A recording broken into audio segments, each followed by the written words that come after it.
Good evening, ladies and gentlemen, and welcome to the Pac-12 Chat Show Live here on the Voice of College Football channel. My name is Tony Altimore. I'll be with you for the next little bit as we get to talk about Pac-12 football. Now, like all of our shows here on the Voice of College Football, this show is for you guys. So we want to have the time to interact with you guys on the show. So we're going to do that in a couple of ways. First, we want to have you guys call in. So we're going to publish the link after we go through all the games, and then we want to chat with you guys about the show, about the game, and here on the show. Then we want to have you guys participate in the chat. So the more of you, the better. Participate in the chat or leave comments down below, and we'd love to hear what you think.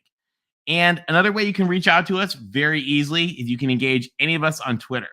Now, if you have questions that you want us to answer and want the show group to talk about, feel free. You can either send us a Venmo or PayPal that helps support the channel, or you can go down right on the $ under the chat and do a super chat, which helps support the Voice of College Football. So the reason that we do that is because it's an amazing, amazing privilege that Mark Rogers gives us the opportunity to be a part of this channel. And so we have to help support it. And so that's one of the best ways that we can. So we really appreciate everybody who can help support the channel. It means the world. So let's get the group here in and talk about the games going on. Guys, welcome to the show. What a week we had. You're both muted, by the way. What's up, Tony? What's happening, guys? What'd you guys think of this week of football? It was I don't crazy. think anything interesting happened that I can recall. And I watched a couple of good UCLA basketball games so far. No losses there. I think we're looking pretty good. And football, I have selective amnesia, so don't really know. Selective amnesia about Bruin football. Well, I think Cal basketball and USC basketball have a little selective amnesia too, so that's all right. I think you're forgiven. I think this is all that news we heard about the big reset happening. I think that was this weekend. They meant Pac-12 football was the big reset because we saw some teams fall pretty far. They did. All right, guys. So let's, first of all, what a week this was, because the Pac-12 has more teams ranked in the college football playoff ranking than any other conference. That is surprising. That is pretty amazing. A good accomplishment. Didn't know that. I love it. With Pac-12 is 6, SEC has 5, ACC has 4, Big Ten has 3.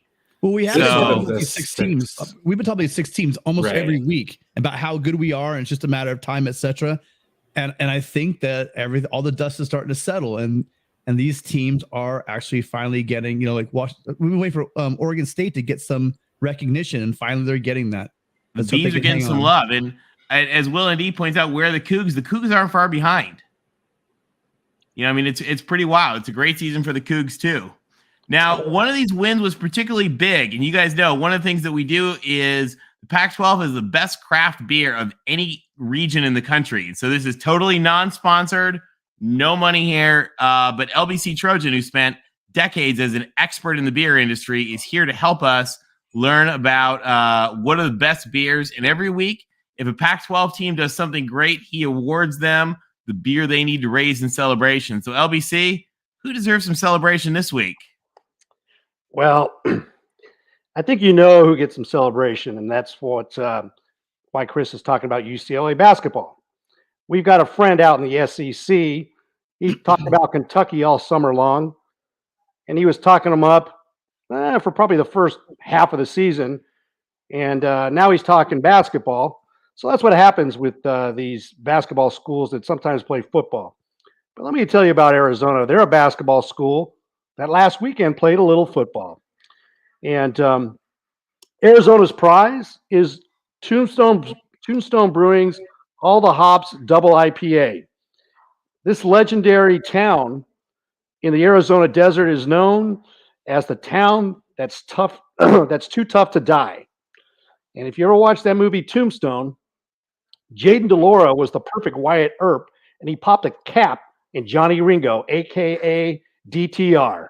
He outdueled Johnny Ringo, 22 for 28, 315 yards, and 2 TDs. And Johnny Ringo, DTR, came up a little bit short with his inconsistent passing and Arizona, a 19-point double-digit dog on the road. It's only appropriate that the double-digit road dog deserves a double IPA from Tombstone Brewing. So cheers, Cats, for bearing down on the Bruins. Bear down, Cats. What a great, I mean, it was a great win for the program. We're going to talk about Arizona a little more in a few minutes, but to the Zona, we have some great Zona fans out there that watch the show, and you guys, hats off, bear down. I can't quite, I don't know what's the bear hand signal, but you guys deserve it. Congrats. Bear down on that. Now another thing, big news. Now, some people call it the circle of suck. Some people call it the circle of sicko, and some people call it the circle of strength. Guys, only two conferences in major football have completed their circles, and we're one of them. So in case you guys aren't familiar with the circle of strength or the circle of suck or the circle of sicko, depending on your perspective, as you guys know, let's quickly walk through the Pac-12. Oregon beat Colorado, who beat Cal, who beat Arizona, who beat UCLA, You're welcome. who beat Utah, who beat USC, who beat Oregon State, who beat Wazoo, who beat Stanford, who beat Arizona State, who beat Washington, who beat Oregon. We have completed our circle, guys. So it's kind of going around the internet.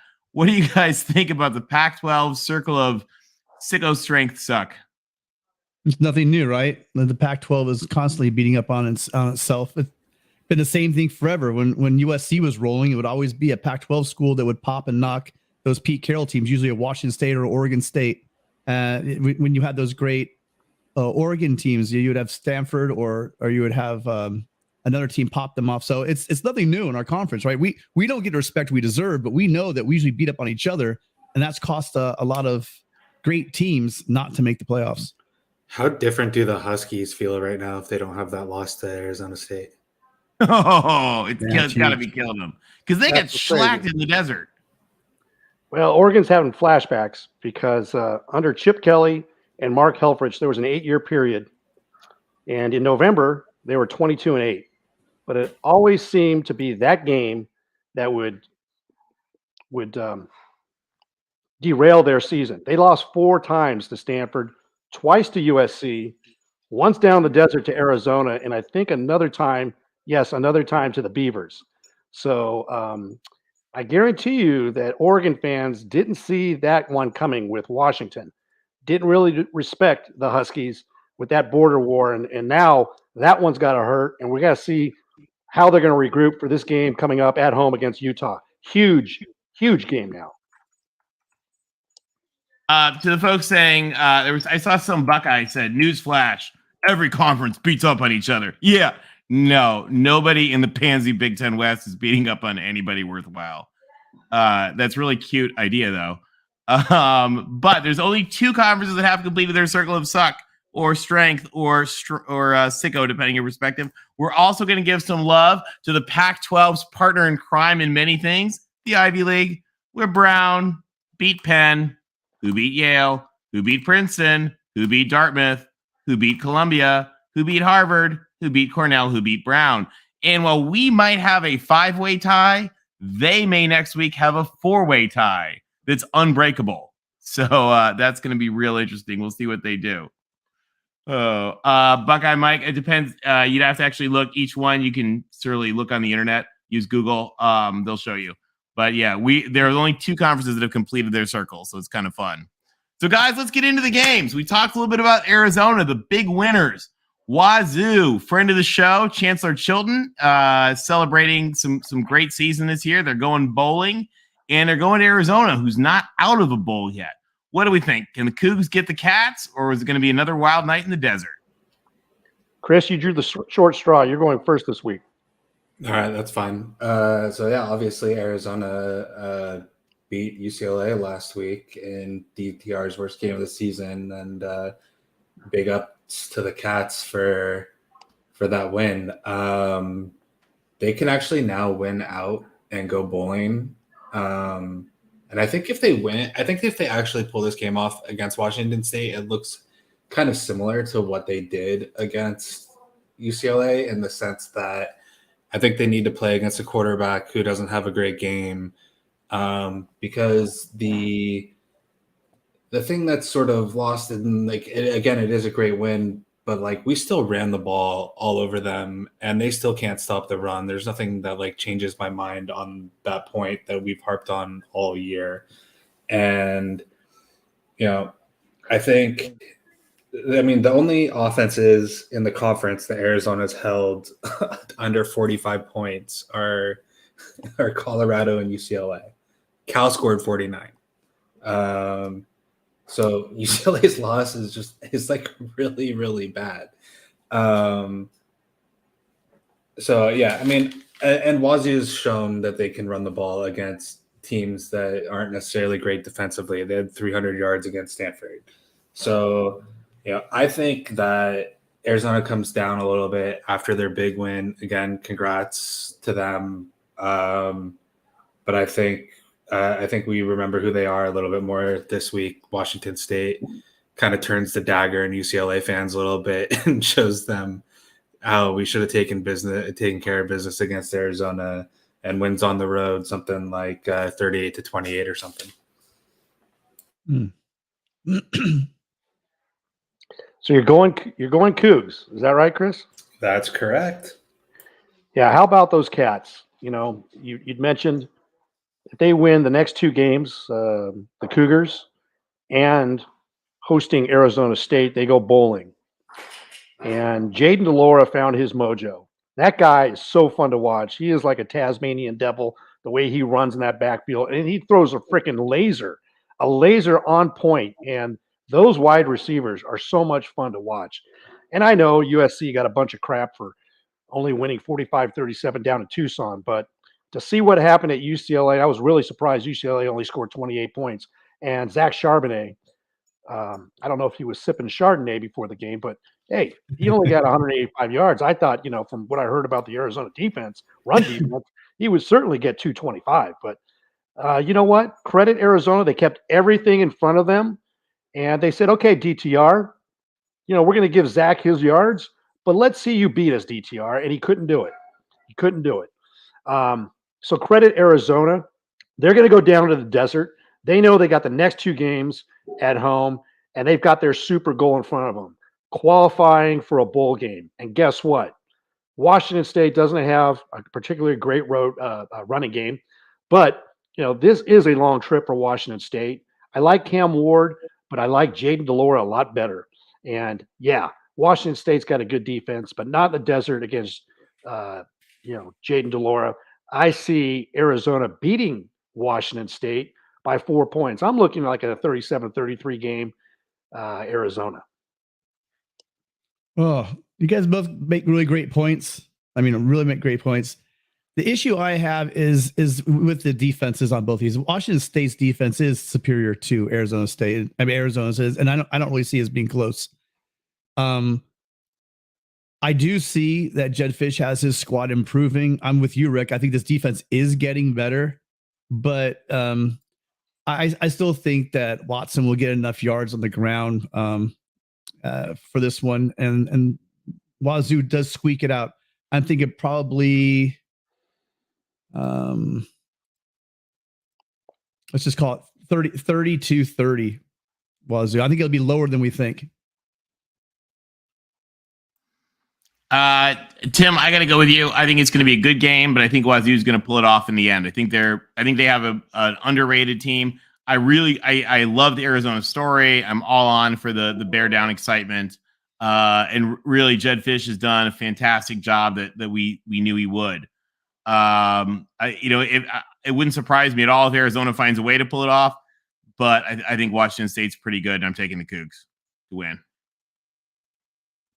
All right, next up, our almost Pac-12 team who has had some struggles with the Pac-12 this year. Real quick, let's do Notre Dame and Boston College. Really quick. Yeah, real quick. Boston College is 3-7 and 7th in the ACC. They did beat NC State last week, but Notre Dame takes care of business and gets ready to go into the Coliseum to play SC. Yeah, you know what? There's a lot of fans that are complaining, much like UCLA fans were complaining 2 weeks ago, that they were ranked too low at number 12, and they should have been higher than that. And we saw what happened out in the desert. It should be pointed out that there are 2 one-loss teams from the ACC, that being North Carolina and Clemson, both one-loss, and it's to Notre Dame.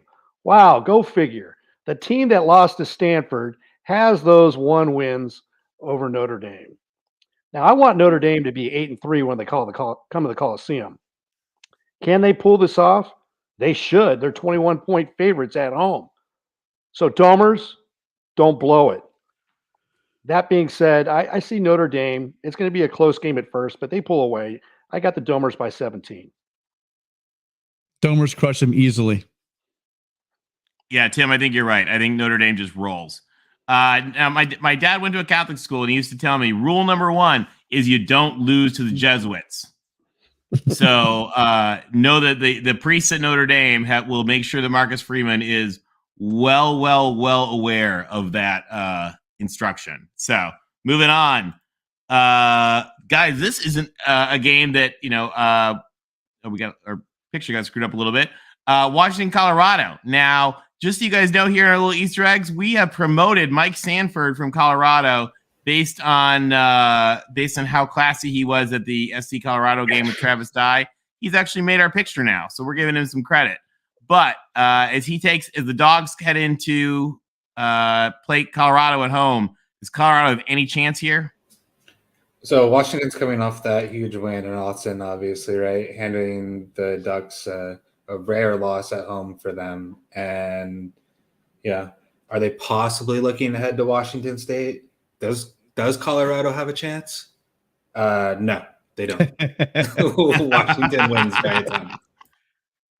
Yeah, I mean, Washington, believe it or not, still has a slight chance of qualifying for the Pac-12 championship games. A lot of things have to happen. The first thing that has to happen is they got to take care of business at home against Colorado. They're 31-point favorites, and USC just beat them by 38 at the Coliseum.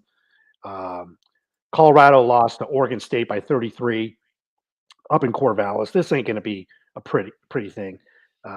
Washington's going to roll Colorado, and they'll cover that spread. Yeah, I'm with everybody in Colorado until you prove me wrong. I'm just sorry all season and last season and probably going forward. So you guys get serious about football. I'm gonna pick the Huskies, especially at home. Yeah, I think you're right. Huskies are going to demolish them. Huskies by like 28 in this one. Yeah, they're going to use it as a great tune-up. All right, an interesting one, guys. Arizona State has been resurgent. They've been looking better. And they've got the Beavs coming to town. The Beavs are back in the rankings, number 23. We've got Jonathan Smith, the master coach, but we've also seen Sean Iguano doing great things at ASU. Will the post Veterans Day spirit of Pat Tillman power them past, or is the jackhammer going to do his thing? So, as the strongest resident Beaver homer on the panel, you are Arizona State. We all love the Beavs, though. Arizona State's not as bad as Cal or Stanford or Colorado, but sometimes they really try to be. And I'm going to trust Jonathan Smith to keep the team focused and not look ahead to Oregon, which could end up being a great game next week in Corvallis. And Oregon State, they take care of business and they win like 31-23 or something like that. Yeah, the Beavs, if you recall, they cracked the top 25 a couple weeks ago, and then they had to go to Washington, and they lost a close one in that windy, rainy game on a Friday night, which dropped them out of the top 25.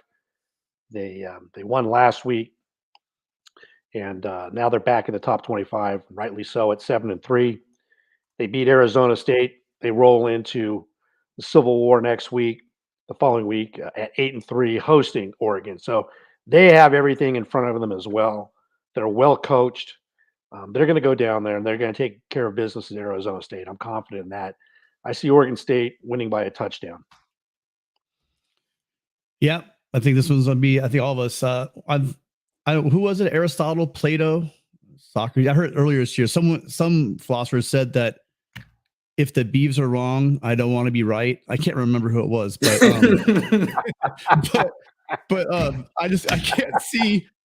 I can't see there's any chance that this defense is going to let up. They've been strong. I think that the Bees pull away in the second half.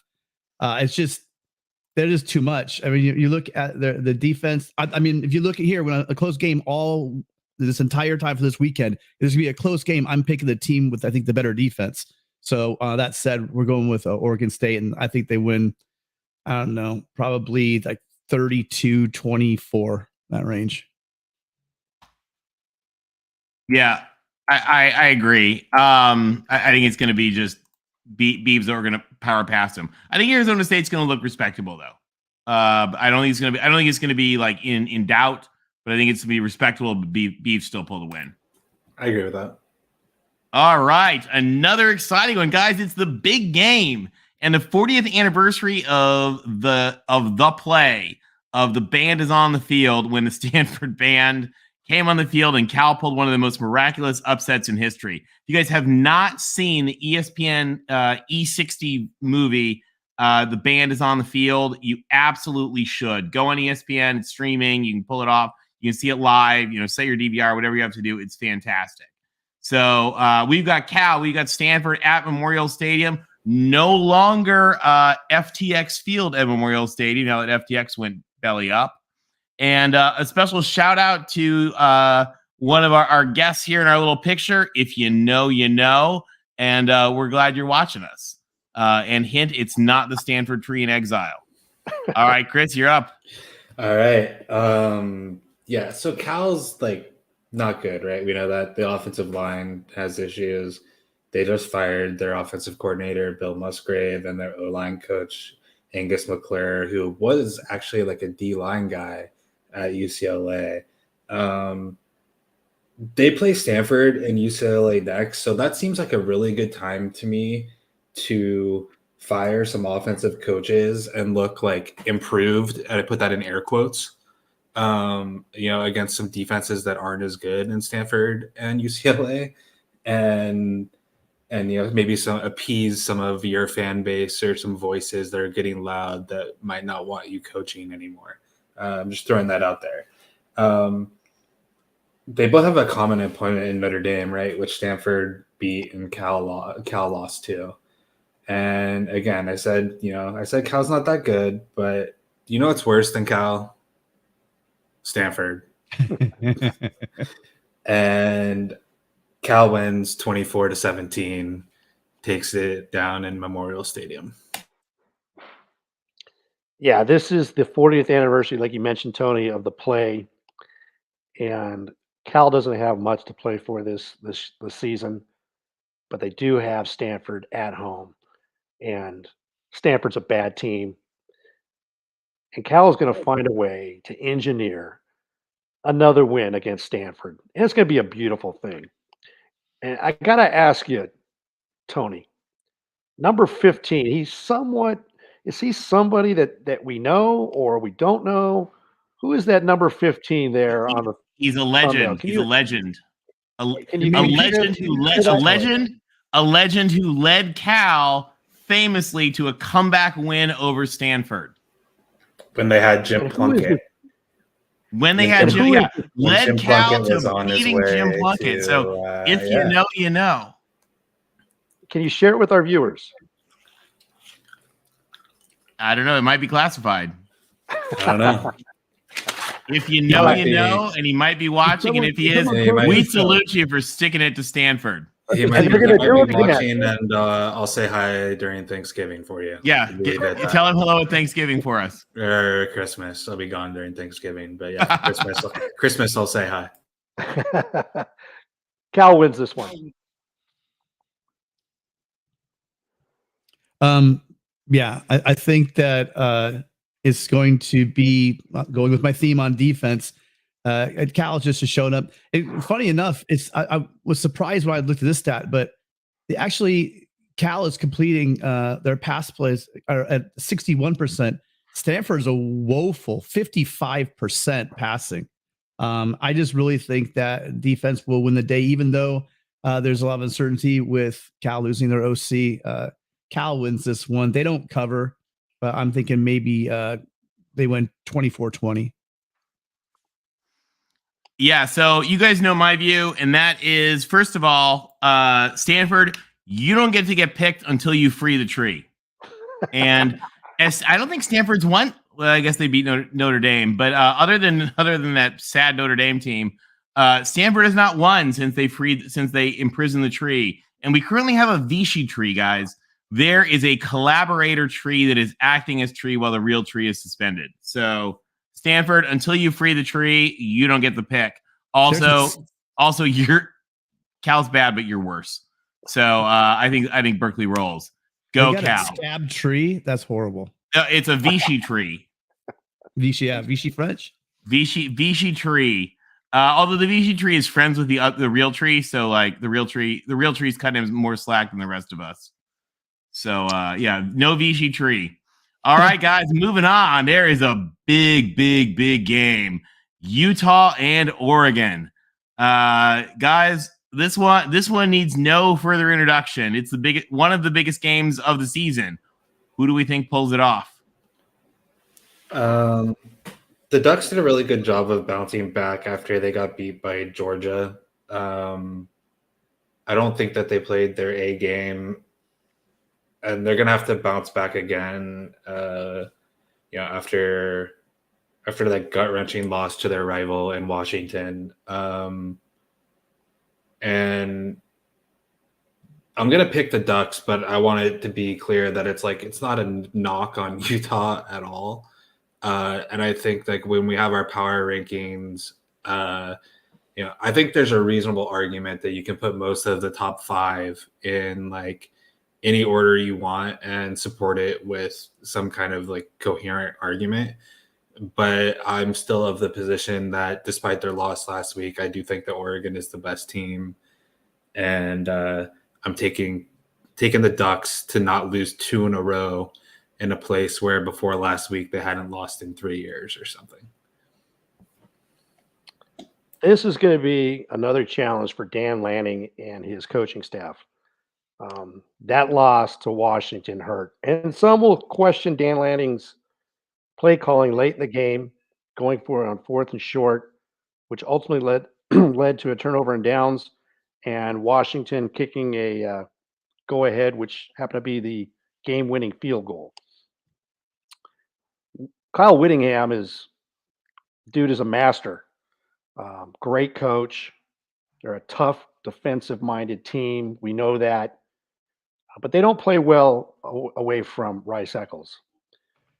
But they do tend to have a balanced offense. The running game hasn't been as proficient as it has been in the past. But Utah knows what's in front of them right now, and they've got a second chance. And they have confidence playing Oregon. And, obviously this is a different Oregon team, different coaching staff, different quarterback. Bo Nix, we don't know how healthy he is. That's going to be a question mark. We know that last Hail Mary, he really couldn't step into it. Hopefully he's healthy because he's a great quarterback. And but again, you got Cam Rising, and you've got a porous Oregon secondary. It was on full display against Penix. He had his way. Penix was all in that gap, all over those gaps. And I see that happening again. And I see Utah winning by 3 points. I got the Utes. I'm with you, Rick. Again, sticking with my theme for this week, because there are a lot of games go either way. Utah's defense is, well, I think tight end Delay had it. In these kind of shootout games, it's going to come down to the defense. You have Oregon has one of the worst third down conversion defense. Their defense, they're giving up almost 50% of their third downs, and on top of that, the completion percentage for opposing teams is 67% against the Ducks. We watched that Duck secondary just get carved up last week. Granted, I don't really think that Rising has the arm of Penix, but they don't need to throw all over the place. They'll throw when they need to. They're going to run the ball, and I think they're going to run it well against Oregon.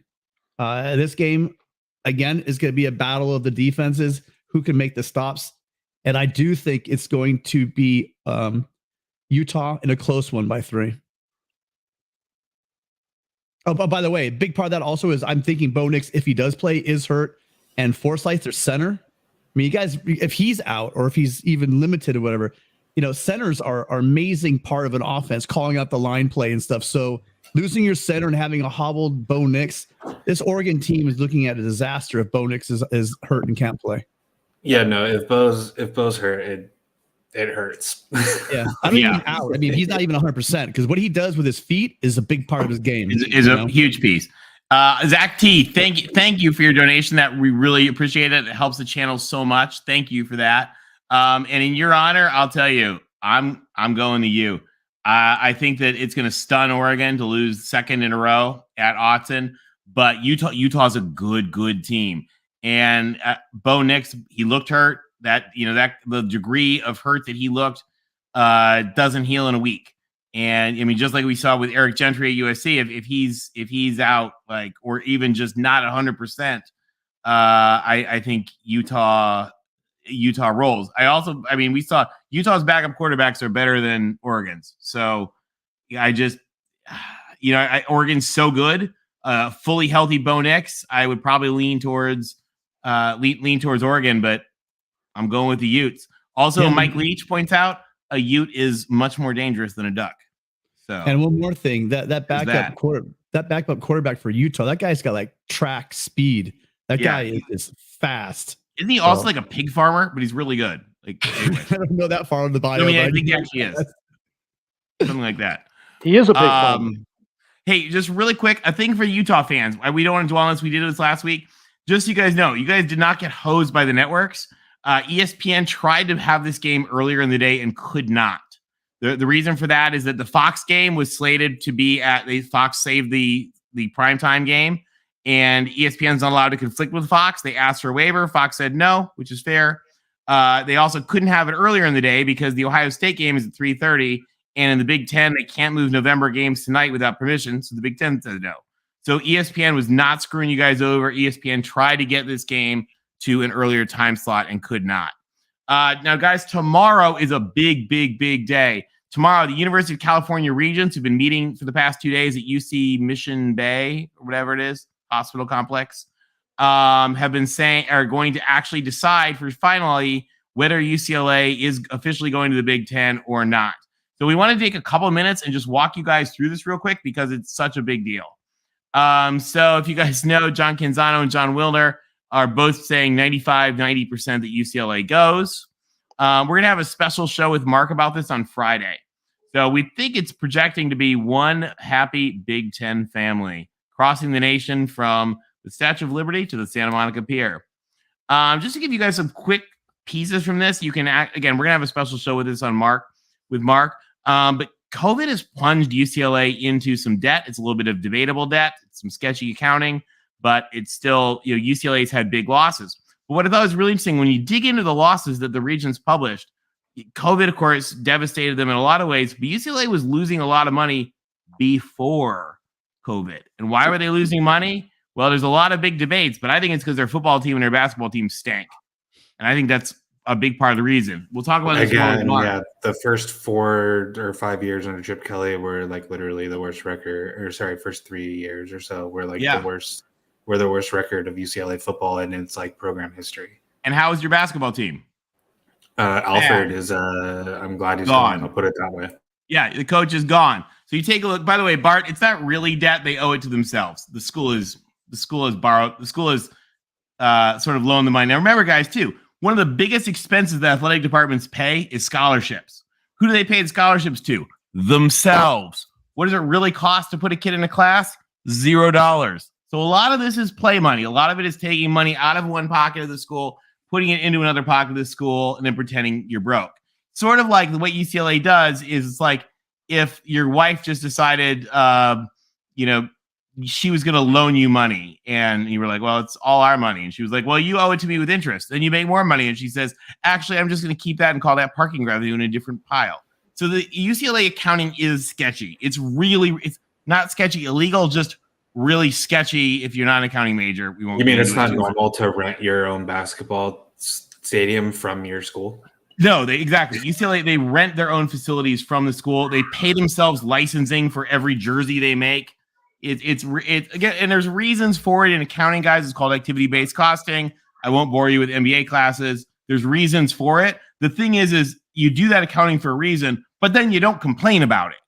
And the thing that UCLA has done is they're doing it and complaining about it. I mean, you talk about capital projects, budgeting and all that. There's reasons you might rent your own facilities, but you don't do that and then pretend you don't have the money. And that's what they're doing. So let's take a look really quick at the financial impacts of this, because this is going to be a big issue when they come to it. UCLA is going to spend $10 million more to go to the Big Ten. They're going to have about 5.8 up to, they say 4.7 to 5.8. So let's just call it the top. 5.8 million more in travel. They're also doing a lot of things for the, thanks, tight end delay. They're doing a lot of things for the athletes. They are big ones. Nutritional support. UCLA wants to boost up the meals they provide to their students. It's going to cost $3 million. They're increasing their academic support, hiring more people to help the athletes, both at home and on the road. And then they're adding some people to help with mental health services. So, it's 5.8 million more in travel. The rest of it is better services for the athletes. And that's going to add about 10 million to their cost. Now, just to be clear, UCLA has blamed most of the losses of the conference on USC. So Cal's projected to lose $12 million as a result of the Big Ten departure. 9 million of that is credited to USC by the UC regents, by their math. Only 3 million to UCLA. So what does that mean? Well, that difference comes because they think that they would have about 45 million in their media revenue if USC and UCLA were staying. How that breaks down, guys, is a long chart. I won't go all through it with you.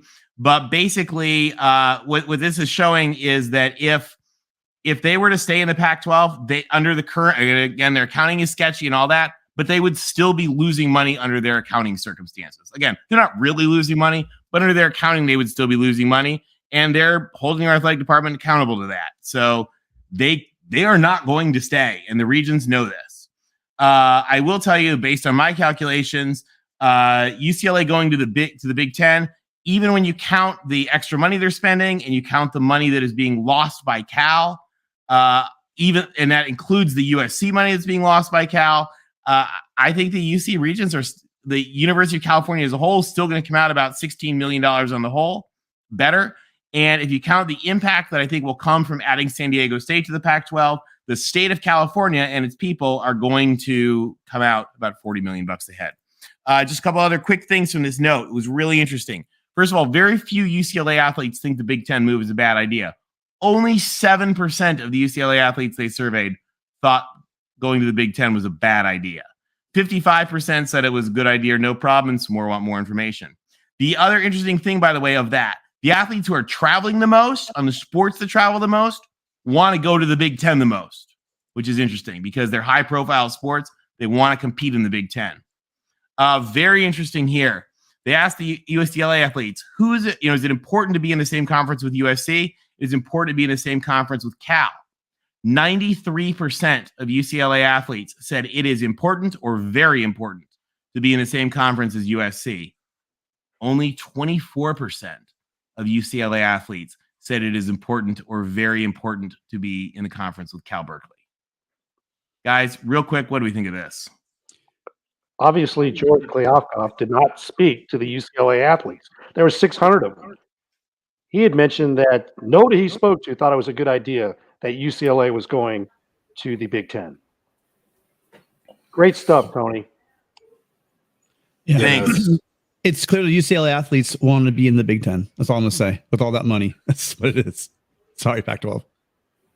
Oh, they do. And why do they want to be in the Big Ten? Well, again, you guys could pull the report up. But the big things that they said why they want to go to the Big Ten: increased national exposure, increased resources, so that extra money, increased TV opportunities, greater NIL opportunities, and better services for the athletes. The big thing, we don't have a lot of slides on it, but the UCLA athletes complained about their nutrition and stuff.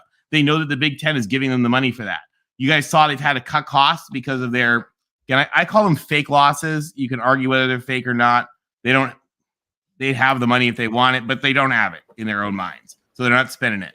So this is going to give the UCLA athletes what they want. The fake losses are probably a lot like the 9 million versus 3 million or whatnot, versus like in the same way that like it looks a lot better when you're arguing to the UC regents of why you should be let go to say, oh, I blame this other guy. We're really only responsible for 3 million of this. Exactly. And the other reason that guys that the schools like to show the athletic departments in the red is it's a whole lot easier to fundraise for the athletic department than for like the geology department.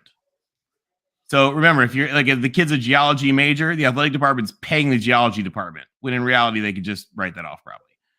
By the way, we're gonna get one dig on UCLA because it is rivalry week. Do you know what the factor is that was least important to the UCLA athletes? Winning? No, increased attendance. Sorry. Increased attendance was not important to them. I will say they also compete at the highest level was not important to them. I think that's deceptive because I think it's because UCLA is already basically at the highest level. Now, travel concerns are greatly overblown by uneducated fans. Just a second on this. Yeah, they're not like flying in matching Concords around the country. But one of the really interesting things, guys, most UCLA sports will have little or no impact going to the Big Ten.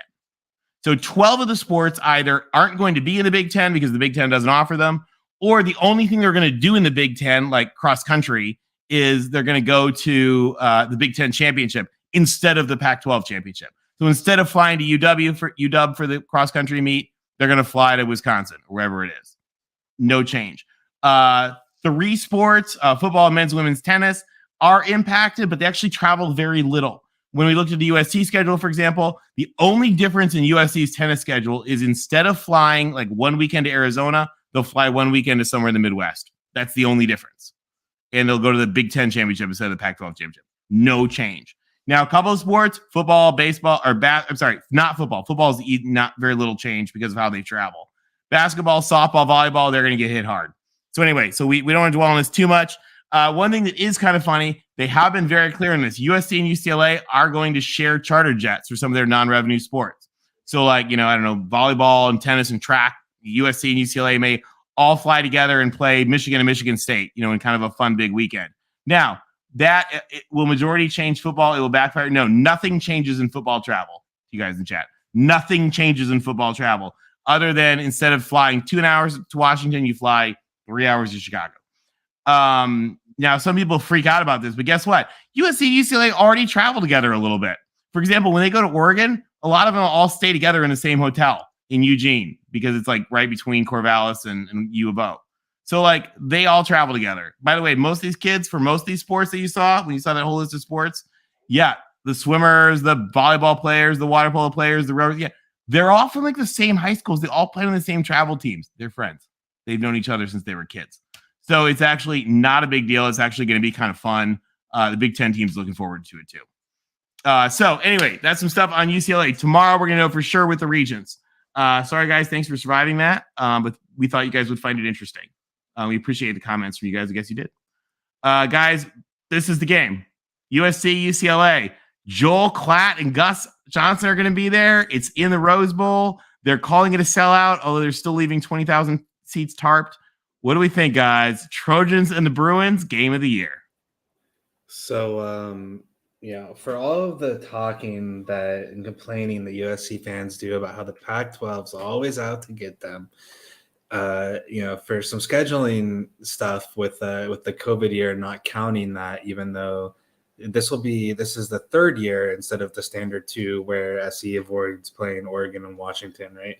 And I point that out because what it means is that the only team in the top 5 of the standings in the conference that USC has played so far this year is Utah, who they lost against. And USC has a 7-1 conference record, but those 7 wins come against teams 6 through 12 in the Pac-12 standings, who are combined 14 and 36 in conference. So now Big Bad SC, all they have to do is beat little old UCLA, who couldn't beat Arizona last week, to clinch a spot in the conference championship. They won't have to play Oregon or Washington after they're done with their conference schedule after this week. so they control their own destiny. The USC pass rush actually does scare me a little bit more now, especially after what happened last week against Arizona for DTR. Arizona was able to get some pressure on DTR and make him be not as good as he had been earlier in the year with a little bit more time. But all that being said, UCLA is a leader nationally in yards per carry. And even though Hilton is gone, you're going to have some SC fans are going to have some PTSD flashbacks to last year, where UCLA had about 260 yards rushing as we shove it down their throat again and run it down their throats, and UCLA wins going away. And if we don't win, I won't be here next week to hear about it because I will be out of the country and I don't have to worry about it. So go Bruins. We're going to kick some Trojan ass. Chris, I don't want to break it to you, but they do have the internet in other countries. Just put that out there. No, not where I am. Regardless, okay. I will not be here. Win or lose, I will not be here. Ben doesn't have to make the same milk carton joke after each one of our losses. Win or lose, I will not be here. You don't have to go looking for me. I like it. Rick, I think you're on mute. Rick, you're on mute. Sorry, I love Chris. He's awesome. Yeah, man. But what he failed to tell you was the week after Lincoln Riley got hired, he booked a trip in another country this particular weekend. So sorry about that, Chris. I just thought I'd tell him what you told me. All right. Let me tell you about some coincidences here. Stuff the viewers in the chat you may not know. Number one, USC used to have this defensive coordinator by the name of Clancy Pendergast. And Clancy was a pretty good defensive coordinator, but he could not stop mobile quarterbacks. And guess who's been working with Chip Kelly on the defense? None other than Clancy Pendergast. And you saw what that defense did to Jaden DeLora. Couldn't do anything. Couldn't contain him. I had flashbacks watching that game, and that's why one of the reasons why I took Arizona. And people thought I was crazy. That's one coincidence. Also, Lincoln Riley, when he was at Oklahoma starting in 2017, there's this thing about winning in November. And Oregon fans, take note. Because if you want to be respected on a national level, you got to win in November. And until that happens, hey, you're just Oregon. Okay? Pete Carroll from 2001 to 2008 was 27-0 in November. There's a reason why 2 national championships were won, 6-1 in major bowl records, because you win in November. Lincoln Riley from 2017 to 2020 was 14-0 in November. His final year at Oklahoma, he was 1-2 in November. And then like 48 hours of losing Bedlam, he became USC's coach. And a week later, Chris booked his trip to somewhere far off in Europe because he knows, all right? Lincoln Riley is a winner in November. And 2 of those wins while he was at OU was against Chip Kelly back in 2018 and 2019. Alex Grinch was his DC in 2019. Grinch was at Ohio State in 2018. And who was Chip Kelly's quarterback then? None other than DTR. Yes, DTR has been playing that long, okay? And so Lincoln Riley has the book on Chip Kelly. He has a book on DTR. And USC is going to roll, baby, 49-31. Yeah, I think we all know where this panel is going to go with these picks, but there's been great reasoning on both sides so far, so I want to throw that out the window. But Rick and I talked about this earlier with the whole Pendergast thing. That UCLA Brain Trust decided to throw out a tweet about the fact that Joshua Kelly lit up USC's defense, ran for like 289 yards. Guess who the defensive coordinator was when Joshua Kelly did that, folks? That's right. Clancy Pendergast, the guy that's calling the defense for those guys this week. One more thing. I think that all the respect in the world for Chip Kelly calling offensive plays. It makes me sick to say that, but I just said it. I got out of the way. Guy does call great game, but so does Lincoln Riley. So we're going to call that a wash. One thing in this game is to come down to is red zone scoring, because we know that teams are going to be moving down the field, getting lots of yards. That's almost a given. But the difference in this game is that UCLA is 127th in the country in red zone defense. Defense. The teams score 94.4% of the time once they get into the red zone. Now, flip that over to USC, who's at 77%. On top of that, that 77% is with Gentry out, with a banged up Lee, with other players out. They're getting healthy. And I'll tell you what, Chris, if Gentry shows up and he's doing warmups and he's on that field when USC takes the field, I'm feeling really good about this win, because when Gentry was on team, USC was elite in the red zone. They were at 60% in the red zone. Because the way it's explained by Ryan Abraham is that red zone, once you get that red zone, the field shrinks. We know that. But when you've got a 6'6" guy with a 7-foot wingspan, it shrinks even further.Ose passing lanes get even tighter. And I'm going to look for bad DTR, not 2022 DTR, if he's in the game. I think that USC is going to be a tight one, guys. I think someone in the chat says it's going to be a classic. I'm looking at a 3-point game. It's going to come down to the wire. I think USC's going to score last, and they're going to win by 3. I'm going to buck the trend. USC by 14. Ooh. That defense looked like Swiss cheese the last few weeks, and USC's defense looked like smaller whole Swiss cheese. With Gentry back in there, I think it changes. With that, the defense has come together. I think they've been ready for this. I think they kept guys out. They waited, and I think they're ready for this game. Lincoln Riley will step up and win this game, and I think we win it by 2 touchdowns. Fight on, Trojans. Yeah. And one thing, Chris, that I'm going to tell you is last year, Brandon Peely was out, and our linebackers were small and slow. Shane Lee is not the fastest guys, but he's not small, and he can shed blocks, and he can come downhill. So I know, again, I have all the respect in the world for your offense, but this will be one of the better pass rushers, like you said. You got Tui Pelotu. Tuli, he's leading the country in sacks, averaging more than a sack a game. And Figueroa's no slouch himself, and a host of characters. I do think that, just like Bo Nix, I think that you put enough pressure on certain quarterbacks, they start to throw interceptions. And I'm hoping, because it's going to be close. I don't think we're going to be able to stop you guys, Chris. I'll tell you that right now. I think you're moving all the way up and down the field all day on us, but I think that the red zone defense will be the difference, and I think there might be a turnover or two. We'll see. It's going to be interesting, guys. Now, we're adding another one, a bonus game, because we're probably going to officially see UCLA leaving the conference tomorrow. So what about San Diego State, New Mexico? Let's just hit this one real quick in honor of the fact that San Diego State may be joining us. Can I go on record and say this is not in the Pick'em contest then?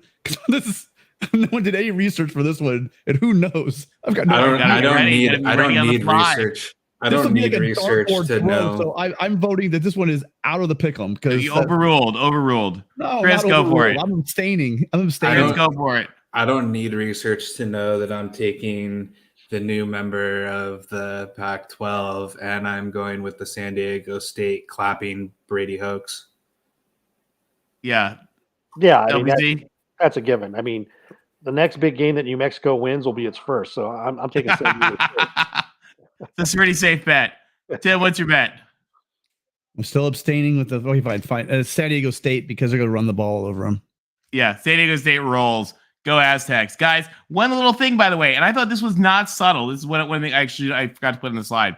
The Pac-12 recently announced its soccer players of the year. San Diego State plays in the Pac-12 for soccer. I thought this was very not subtle. Did they show the MVP? No. Did they show the senior of the year? No. You know who they chose to feature in all of their big releases? Giant picture of him. The freshman of the year, who happens to play for San Diego State, with the hashtags Go Aztecs, Back the Pack. So I thought it was not at all subtle. And we thought we were going to see San Diego for a while. I think we're definitely going to see them. So moving on slightly, how have we been doing in our predictions, guys? Let's take a look. Well, we have a tie for third place, Rick and I, and a tie for first place, Chris and Tim. We got some differing picks this week, so we'll see how it goes for next week. Good job to everybody. We're staying pretty tight. And let's take a look at our Pac-12 power rankings. And then we're going to have we want you guys to call in. So as we do these, we'll put the link in there, and then we'd love to have you guys call in. Let's take a look at how we're looking at the power rankings. So once again, guys, it was unanimous. Colorado remains at the bottom, the worst team in the conference. Then the San Francisco teams came up. Now, Chris, we understand why you do like to eat at Christmas. So Cal could not be number 10 or number 9. Rick, you gave more love to Stanford than anybody. Why was that? It's that victory against Notre Dame. So good pick. And they also beat ASU in a close game. They did. And speaking of ASU, the Arizonas, we have filled in Arizona, and then we have universally put Arizona across the board at number 8.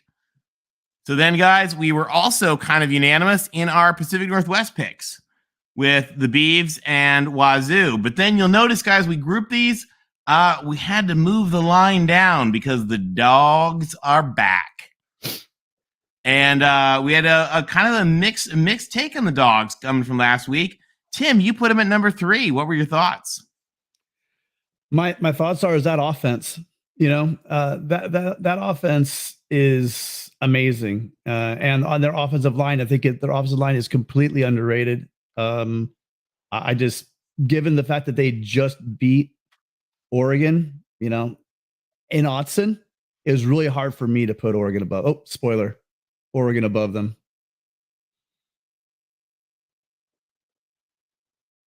All right. Real quick, I'm putting in the link in the chat. There we go. Some of you already have it, just so everybody's got it. Next up to bat, I thought it was very interesting. The Ducks. After going down to the Dogs, also kind of all over the place. Chris, you kept Oregon number 1. What were your thoughts on that over the Bruins? Yep. One conference loss, same as SC, but played a harder schedule. And I still think, even though they lost to Washington, that if they play that game again, I don't know if it comes out the same way. The injury, the point about the injuries to their O-line and to Bo, they could rapidly drop, right? If those things, if they aren't able to. But and again, like, I knew it was so funny when I was like submitting this to you on like Sunday or Monday. I was like, no matter what I do, I feel like people are going to be upset. Like, I think you can put there's arguments that I can pretend to, like, I can switch my top 5 and put it like in any order theoretically, and like make not within, like, I can't put like UCLA at the top, right? But like there's a lot of ways you can rank 1 through 5 and make a very coherent, like, logical argument as to why you put it that way. And I think, right. I think they all can beat each other, as we've seen. I mean, that's how it's been. For sure. All right. Next up, Utah. So, Rick, you have the Utes still number 1. What are your thoughts on that? Yeah, you know, they beat USC. They did lose to UCLA, but I just see them as being the best team in the conference. And Kyle Whittingham and Cam Rising. So, and they're going to prove it this weekend when they go down to Autzen. All right. And then that leaves the Trojans and the Bruins. And I think it's, don't think anybody will have trouble figuring out who's got who where. All right. Yeah. For me with so I'll juxtapose Rick and Mize for 1 and 2. I'll counter that with Lincoln Riley, Caleb Williams, and the fact that I think that Utah is a more balanced team, definitely, than USC, without a doubt. They've got a very good offense and a very good defense. I just think USC's offense is really going to light up. And then on a neutral field, we lost under some, under emotional circumstances in Salt Lake City. And I called at the very beginning of the year. I said we would go up to Salt Lake City. This is before the season started, and we would lose in Salt Lake City. And if we found a way to get to the championship game, we would beat them in Las Vegas on a neutral field. And I still stand by that as well. I have Oregon at 3, even though they just lost to Washington at home. Oregon beat UCLA, and they've been, their scoring margin on their victories has been significant. They have one conference loss, and also, UCLA just lost to Arizona, even though UCLA beat Washington early in the year. So 3, 4, and 5, they're all very close. That's the way I looked at those teams. And one more thing about USC UO, since they didn't play each other. USC has the number 2 third down offense in the country. Oregon has the 3rd worst third down defense in the country. And I think that's gonna be something in this factoring in. It's gonna be wild. All right, guys. Well, this is where we want to hear from you guys. So we put the link in the chat, and we'll put it in again in just a minute. You can also, it's in the description as well. But first and foremost, we got friend of the show, Larry Pilgrim, here to chat about the Utes. And we're going to add Will ND in as well, who's going to talk to us a little bit more about Notre Dame in a minute. But Larry, let's start with your big game. What do you think going into the Utes versus Ducks? Well, I watched, and Rick saw the same thing I did. If you watch Bo Nix go back in, he couldn't escape the pocket. They're missing 2 linemen. He couldn't throw. He couldn't escape the pocket. Even if he plays, Utah's bringing the house. I think Oregon took too many hits against Washington. And so I think the benefit is going to go to Utah, just based on injuries that Oregon just sustained. Even if Bo's in there, Bo at 80% is he's not going to be able to get past that defense. You can't throw on an injured leg, and you can't run on one. And being down 2 of your 5 starting linemen is going to be an issue.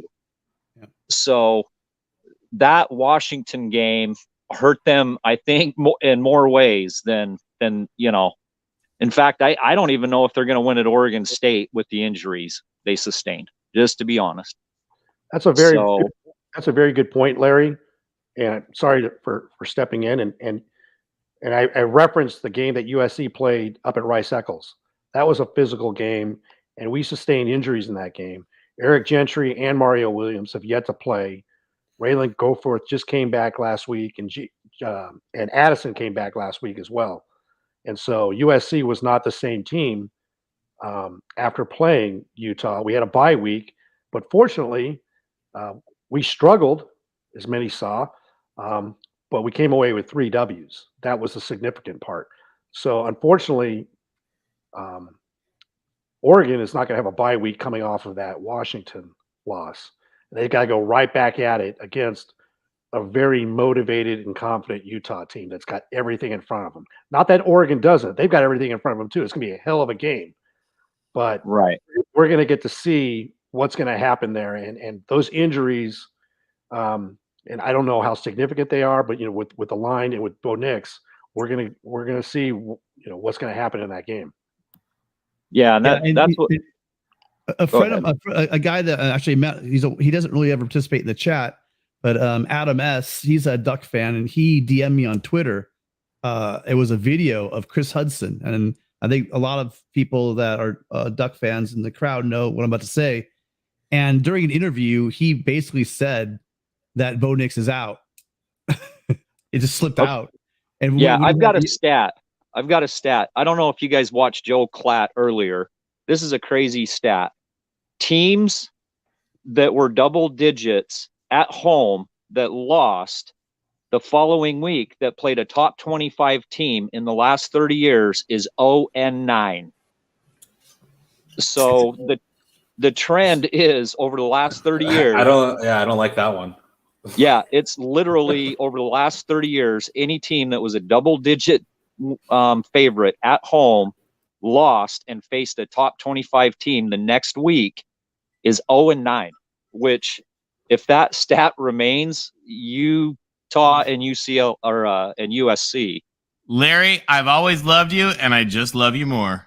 Yeah, that's what I was saying. I got a stat for it. You got to love Clatt. Clatt brought that out. So anyway, I was kind of shocked by that, and I was like, kind of makes sense because, I mean, it's very deflating to lose, and have your hopes kind of smacked around like that. And, Utah had the same situation with injuries. Cam we took some injuries against USC as well, and we managed to, get some wins to go up on the Palouse on a Thursday night with your third string offense and win. That was pretty good. So anyway, that's what I'm feeling. Is Addison and Mario Williams coming back? Do you guys know? Addison was back last game, but he wasn't 100%. Mario Williams is still, I guess, day to day. He said that both, he being Riley said that both Gentry and Mario Williams are practicing and progressing. They're participating in practice, is what his exact words were. What that means, who knows? He's been very. That means they're going to be in. No, because he said that right for many weeks prior to this. He said, the day to day, it looks good. They're getting better, blah. And then we never saw people for weeks. So no, he's been pretty much saying the same thing. So we don't know. We don't know. He's been resting them. I mean, why would you bring those guys in against Colorado? You know what I mean? That's just stupid. Yeah. That's just dumb. So, is Ben in the back room? No, Ben's not here. Oh, okay. No. You're welcome to call in now. You want everybody to call in? Paging Ben. Or Mikey G too. I mean, Mikey G seems like he's a pretty cool dude. He's not a homer. Mikey G's awesome. Mikey G should call in. Yeah, Mikey G's cool. I got respect for pretty much everybody on here. So, no bad words. If Oregon was at full strength, I think this would be a very difficult game for Utah. But given injuries, I think they're just going to luck out that way. So, Larry, that's my opinion. What's Utah's injury situation? We were down to our third string center too, but he's actually a bigger boy. Tavion Thomas is, I don't know if you guys saw, he's back. Injury wise, Dalton's good to go. They brought him in just to keep him kind of warmed up against Stanford, but he's good to go. Injury wise, we lost Van Fillinger a couple of weeks ago, but we're all right. So Cam's been a little off though, so he's kind of injured.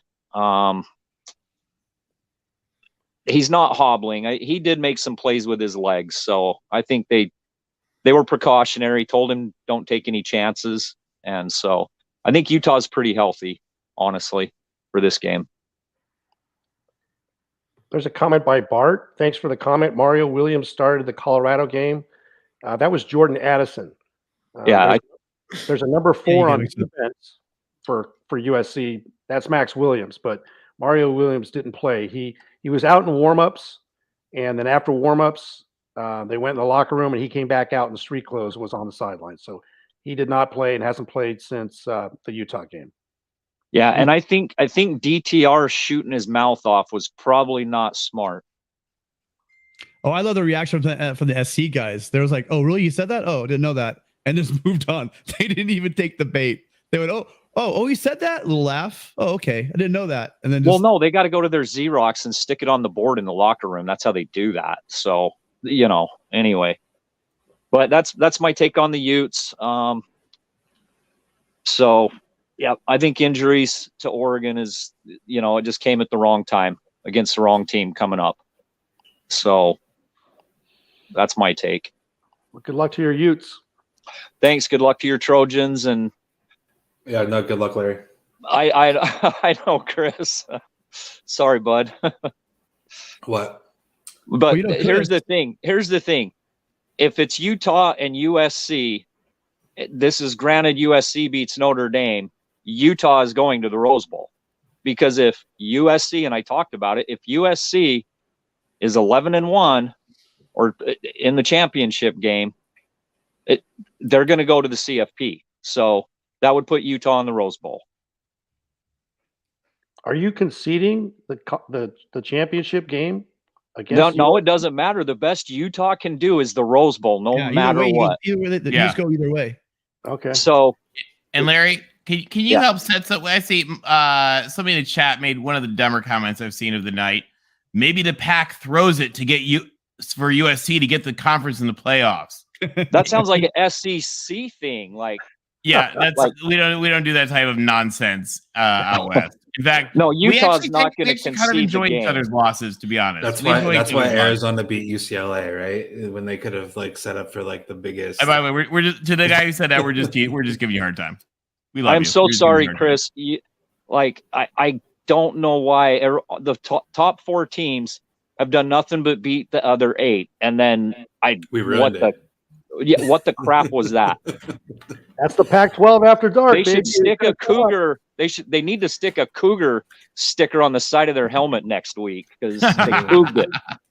They couged it. We spotted them 14 and then decided we didn't. Yeah, we decided we didn't want to play offense against a team that everybody's outscored twice as many points. I'm not surprised that Arizona scored on us, but I am surprised that the fact that we only had 28. We're all surprised that they won. No, the fact that we only had 28 points against a team that's given up 45 plus to anyone with a pulse. Cal had 49 or something against Arizona. We were still running the ball for 7.5 yards a carry. We just we screwed that game up about as bad as you can mess something up. So Chris, that USC 8-point narrow victory against the Cats in Tucson is looking pretty good. Sure. Or you could say that it also doesn't look good. Just because it's a win. Just because we played bad. Yeah, sure. It still doesn't have to look good. I'll take that over a 6-point loss. Michigan. I feel bad. Jason. I feel bad because some of these guys are great, and you hate to see their team lose. I mean, I don't want to see your team lose, Chris, but it's just is what it is. It helps the Utes get back in the picture, though, right? And I don't want to harp on the tiebreaker stuff too much. I mean, I guess we'll see what happens this week, and then I'll bring it up. There's some really weird stuff in the way that tiebreakers work, where it doesn't make any sense to me. But I'll complain about that later if it's actually. We better relevant. not have. Yeah, we better not have 5, 7, and 2s. No. But that would be the most Pac-12 thing ever, and it would work perfectly along with the Ivy League, who may also have a 4-way unbreakable tie. Well, I want to address Michigan man Jason. I've been trying to jump on this for a while now. Michigan man, obviously you're not paying attention. About a week and a half ago, I went full circle on that. The more I saw the way USC was playing with physicality, I really came full circle. About a week and a half ago on the USC postgame show, talk about the fact that I actually do want the playoffs now. So, and matter of fact, I was talking to Tony just today when I was in line at a pharmacy, and I said to Tony, and Tony's like, yeah, you know what? I want the playoffs too. And so I think we're pretty much all on board. Rick, do you want playoffs? One game at a time, my friend. One game at a time. Well, I'm saying would you be willing to go? Would you want to go to the playoffs? It's okay. Yeah, it's okay. UCLA's never ruined an SC season.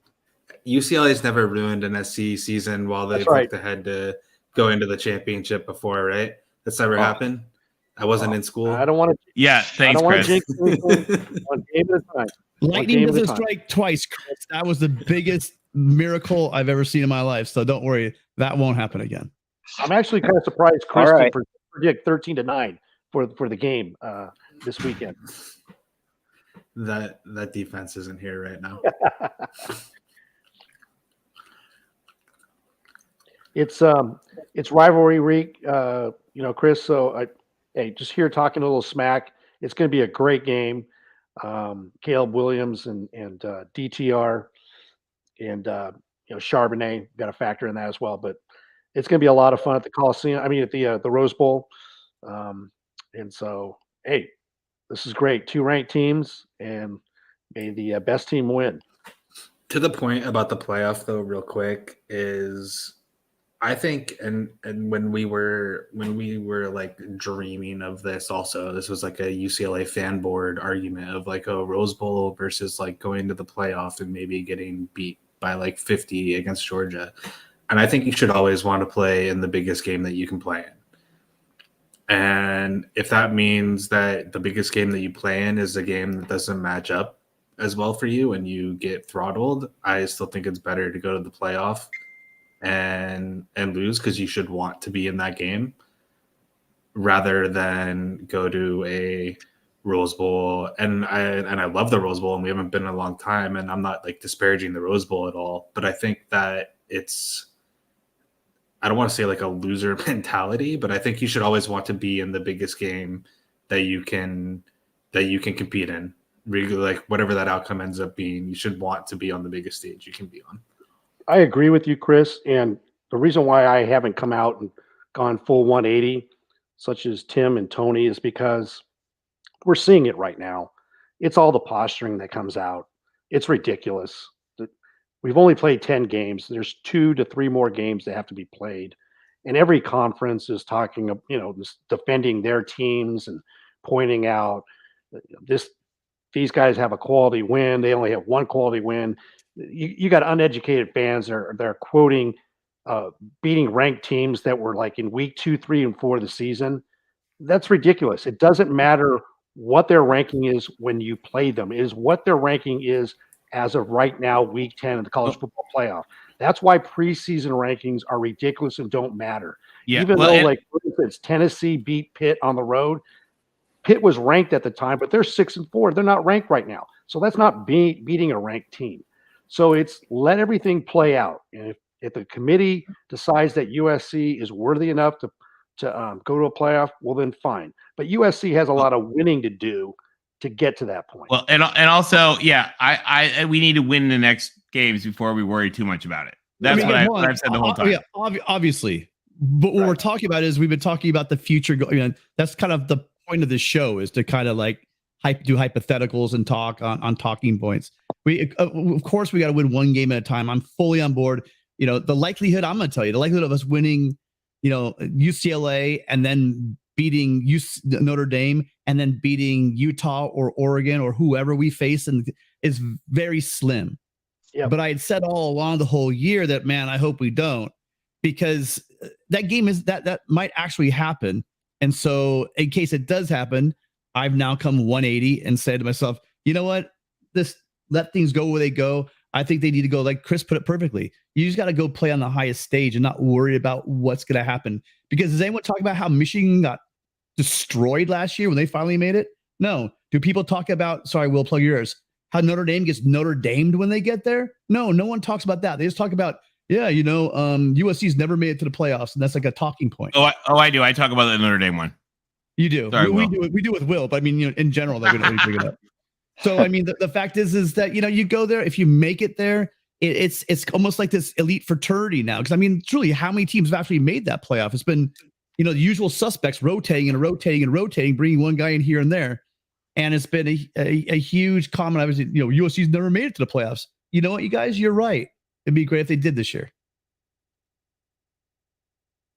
And speaking of those Notre Dame folks, Will, what do you think? Larry, thank you for calling in. We're glad to have you.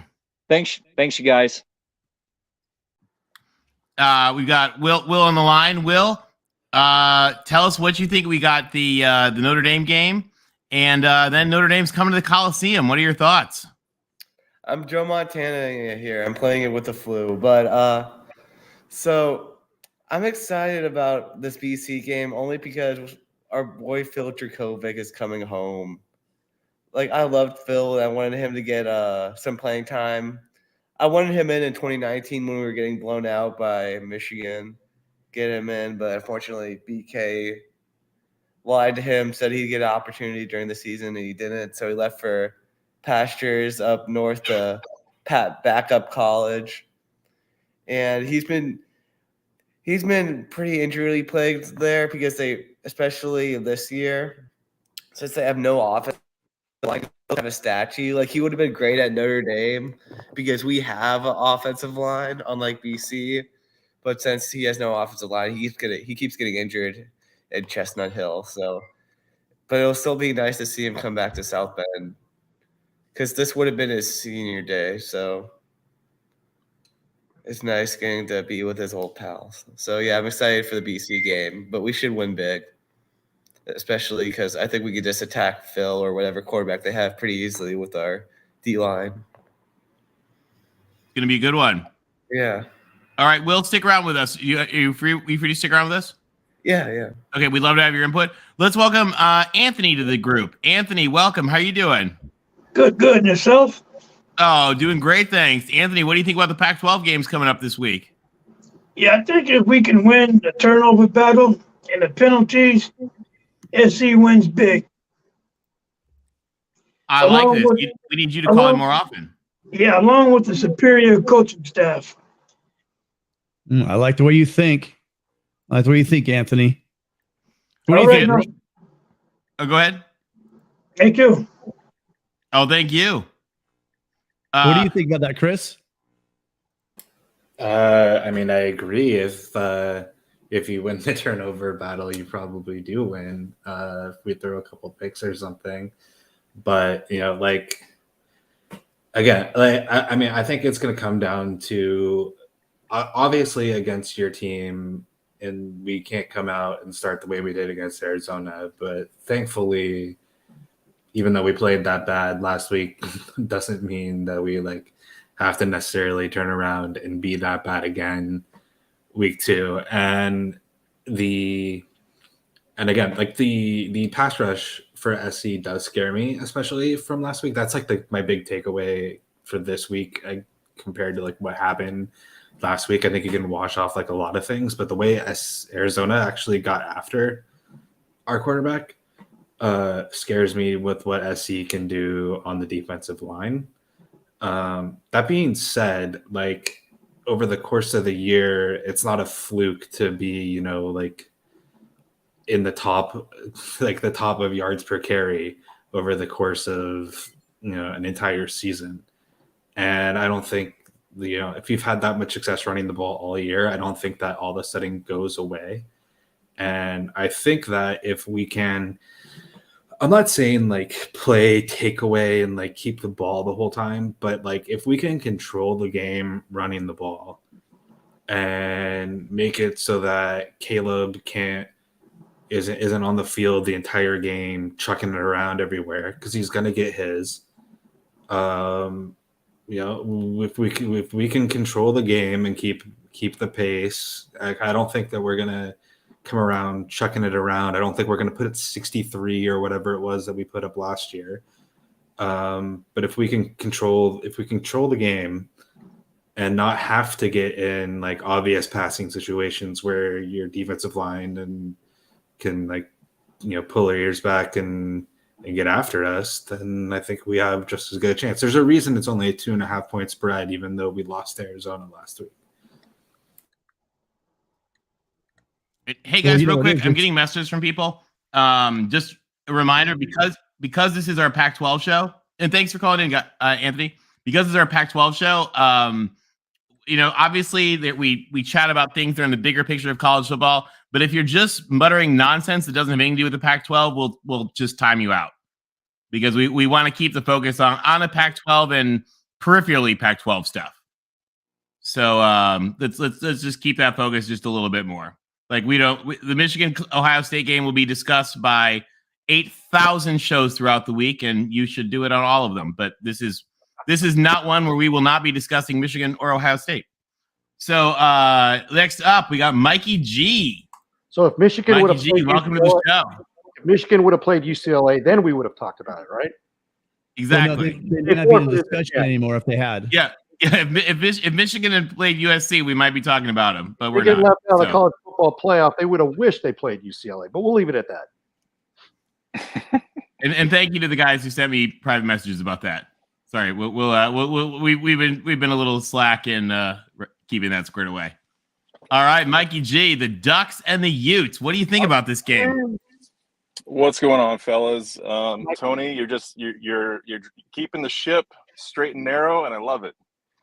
Hey, we do what we can. I mean, let's be honest. There is no lack of opportunities to discuss those other games. So there are not enough discussions, though, of Oregon and Utah, which is, I think, going to be an epic game late night. Yeah, I'm excited for it. And first, I have to say, I came on last week and I was talking a big talk about this game against UW, and I think certain Pickles is still in the chat. So I've already congratulated him on the win, but I think that I heard Tim earlier on. He threw out a stat, and I might get this wrong because I'm not a big stats guy, but I think what he said is that USC's offense on third down is like third in the country, and Oregon's third down defense is like near last. And while that may be true, Tim, what I'll remind you of is that while our pass defense is so atrocious, the best passer in the country only beat us by 3 points. We lost that game on our own volition. It wasn't a UW win as much as it was an Oregon loss. So if we're able to step up to the plate with that kind of pass defense and still keep it within 3 shy, and we could talk at great length about all of the miscues and bad decisions and all that stuff. We basically lost the game on our own decision making and just not executing. But be that as it may, we lost. I congratulate the Huskies. They came in there and they played good football, and you cannot fault them at all for that. So that being said, looking to this week, Utah is not nearly as prolific in their pass game. I have a lot of respect for Cam, and I think that he can move the ball. But I just think that you come off a loss like this, and as you guys know, it stings bad to lose against the Huskies. So these guys are going to be fired up. It's going to be in Autzen. I'll be there, and it's going to be redemption week. And I find it really hard to believe. Maybe it's better to say I find it really hard to hope that or hope against or believe against the fact that we'll lose against Utah in our house. Now, I should have thrown this out at the very beginning. We don't know what's going on with Bo. There's lots of speculation. I've seen the chat blow up, or not blow up, but people have been speculating, talking about Chris Hudson's interview and all that stuff. Look, nobody knows except Dan Lanning and that team what's going on with Bo. My assessment is that it's a bad sprain, and that if he's not in practice, they're basically letting him nurse that thing up to play on Saturday. But if Bo is not in the game, we've got real problems, and I think you guys know that. Well, I want to jump in. My point is I don't think I think if he can play, I think he's going to play. You know what I mean? If he can get on that field, he's going to. My question is he's just such a dynamic quarterback. The reason why there's not many sacks is you guys have a good line, but the guy's mobile in the pocket. He can take off and run. He's got 15, 16 rushing touchdowns. A lot of his game is with his legs. Right. And if he's on a bad wheel, Mikey, I agree with you. I think that he's an amazing talent, and I think he's a gamer. Obviously he showed that, right? I was joking to Tony there, just shooting cocaine straight into his ankle because I don't know how he got back out there and was playing. But if he's not 100%, do you really? Well, I guess we've seen Ty Thompson. Maybe you do want him out there. No offense, So yeah, no, it's a totally fair point, and I think that most Oregon fans think the same. No matter what bandwagon people are on, I know that a lot of people have switched over from the Ty camp into the Bo camp, and why wouldn't they? But if Bo's dinged up and he's not 100%, there's a very real chance that Ty comes in if Bo's not able to move the pocket and do things to extend plays like he's been doing all year. And so I think that Ty has been the unfortunate thing, and again, we could talk for a long time about the Ty Thompson situation, but I just think that it's been a disservice to him this year with Bo staying in the games. With the margin of victories that we've had, there have certainly been times to get him some reps at game speed that we haven't done that, and that shows. He when he does come in, It's only to hand the ball off, and it's at the very, very end of the game, and it's a bad situation. He clearly doesn't know the offense intimately like Bo does with Dilly. And so, it is what it is. And I don't know that there are many backup quarterbacks in the country that can just come in and do well, or at least expect to do well. And so I'm not saying that Oregon's doing anything a whole lot different than any other team in the whole country in terms of the way that they're grooming their other quarterbacks. It's just that Ty is clearly not ready for this caliber of a game. Yeah, knowing the system and getting the reps in practice is not the same thing as getting those game reps at game speed in game situations. So I know what you mean. It's been a frustration of ours as Trojan fans. The fact that again that they've let teams, they were up 20, a couple of times and they just couldn't pull away, and we wanted to see Miller come in and get some real game reps, because it's a totally different thing being in the Coliseum, or being at Autzen at night and playing against another team at game speed than it is playing the same guys at practice every day. So yeah, I fully agree with you. Yeah, and we've also got big question marks with our starting center, Alex Forsyth, and one of our guards, Ryan Walk. Both, everybody talks about Oregon's offensive line. Those three dudes, Alex Forsyth and Ryan Walk, they are like, Alex is obviously the anchor. Ryan Walk is like a stud. He essentially, he was a walk-on. He's such an awesome story. If you ever want to get pumped up on a walk-on true freshman getting a spot on the starting offensive line of Oregon, check out his story because it's awesome. Well, that's the big question about Bo Nix too. Is you've got the questionable injuries on the offensive line. Even if Bo Nix can go, like Tim had said, he's got 14 rushing touchdowns. He leads the Pac-12 quarterbacks in rushing yards with 516. How effective can he be, and for how long? I mean, let's say he plays a half. You got to have Ty Thompson come in for a half. That's problematic. Well, let me ask you guys. And I'm sorry, but speaking about backup quarterbacks, kudos to the Utah backup quarterback. And I apologize, I don't know his name off the top of my head, but like Larry said, he had to come in after that USC game and play. Barnes, he's really good.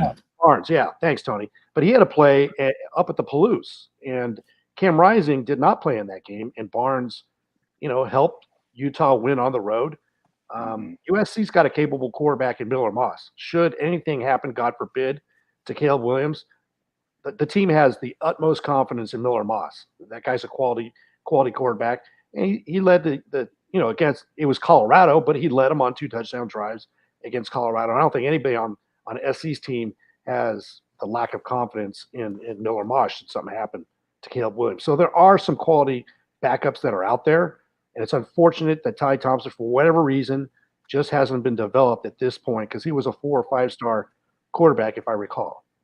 He was, yeah. He was our when he was recruited, he was the highest rated quarterback we'd ever landed at the school, and that's why so many people were foaming at the mouth to see him play last year. When we had all the inconsistency from Anthony Brown, that's when you get the boo birds coming out in Autzen saying that they wanted Ty to come out and play.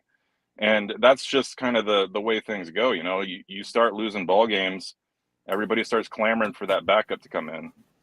Yeah. But yeah, I'm curious though, what are your guys' thoughts if Bo is not able to play or is not 100%? Do you give, I guess my real question is, if Bo is somehow able to come out and he's able to perform, do we have a chance at beating Utah? I mean, I picked you. The other, I think everybody else might have picked Utah, but I think that if Bo can't play, I think the question, what I love so much about Oregon's team is how good that offensive line is, and I think we're focusing on Bo because he's the quarterback, and everybody likes to talk about the quarterback, but it's way more important to me.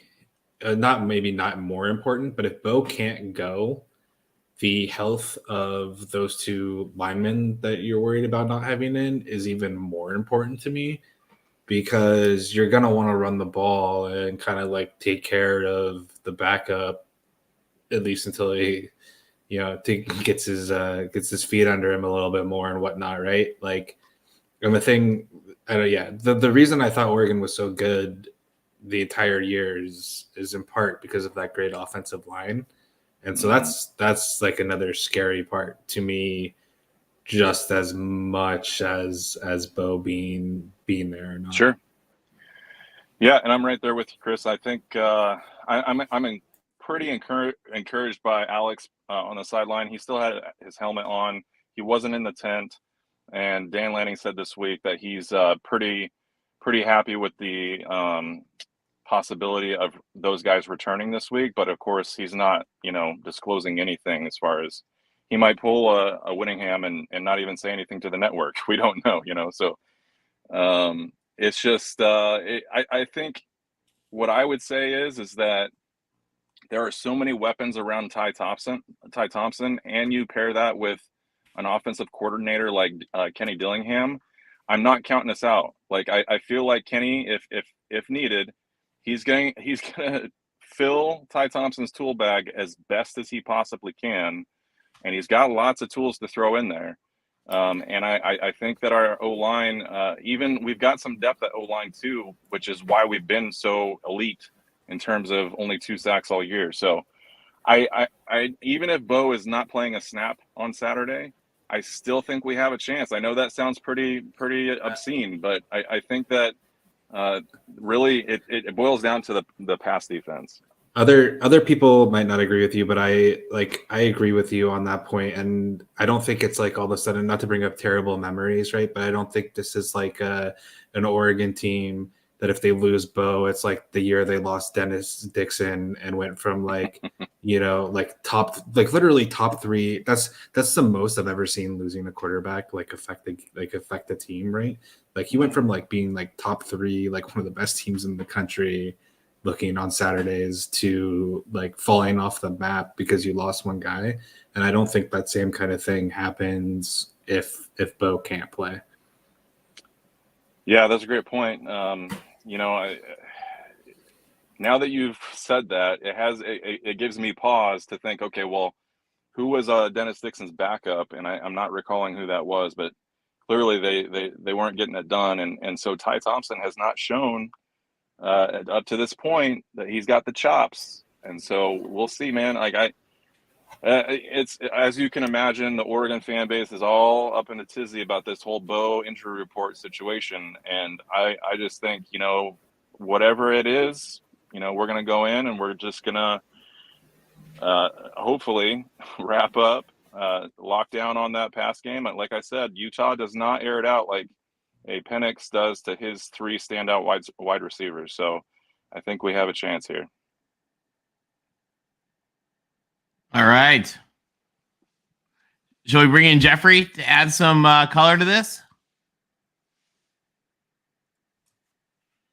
Guys, let's welcome Jeffrey from Only Talk Sports. Jeffrey, welcome to the show.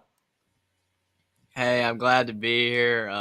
Mikey, we'd love to have you stick around, and I'm sure Jeffrey will have some Oregon Utah questions. Yeah, totally. Yeah, this is an interesting game. I mean, I've been listening to all of your arguments both ways, not really arguments, but your points both ways about who to pick. And it is a really interesting game because you do get kind of too worked up about Bo Nix. And I do think Oregon has a chance without him. And as Tim always points out, Utah is a much better team at home. This is at Oregon. I don't trust Utah as much on the road. But if Bo Nix isn't playing, I think it gives Utah a better chance. But I would not count out Oregon either. This game, I keep flip-flopping back and forth. I really have a tough time picking this game. I don't know right now. Well, Jeffrey, first off, I'll just say that, and I've said this in the chat before, but I really value and appreciate your kind of the way you break things down, because it's very clear that you pay attention to Pac-12 ball much more than anybody else who, likes to chime in, outside of the conference. And so I think that means a lot to me.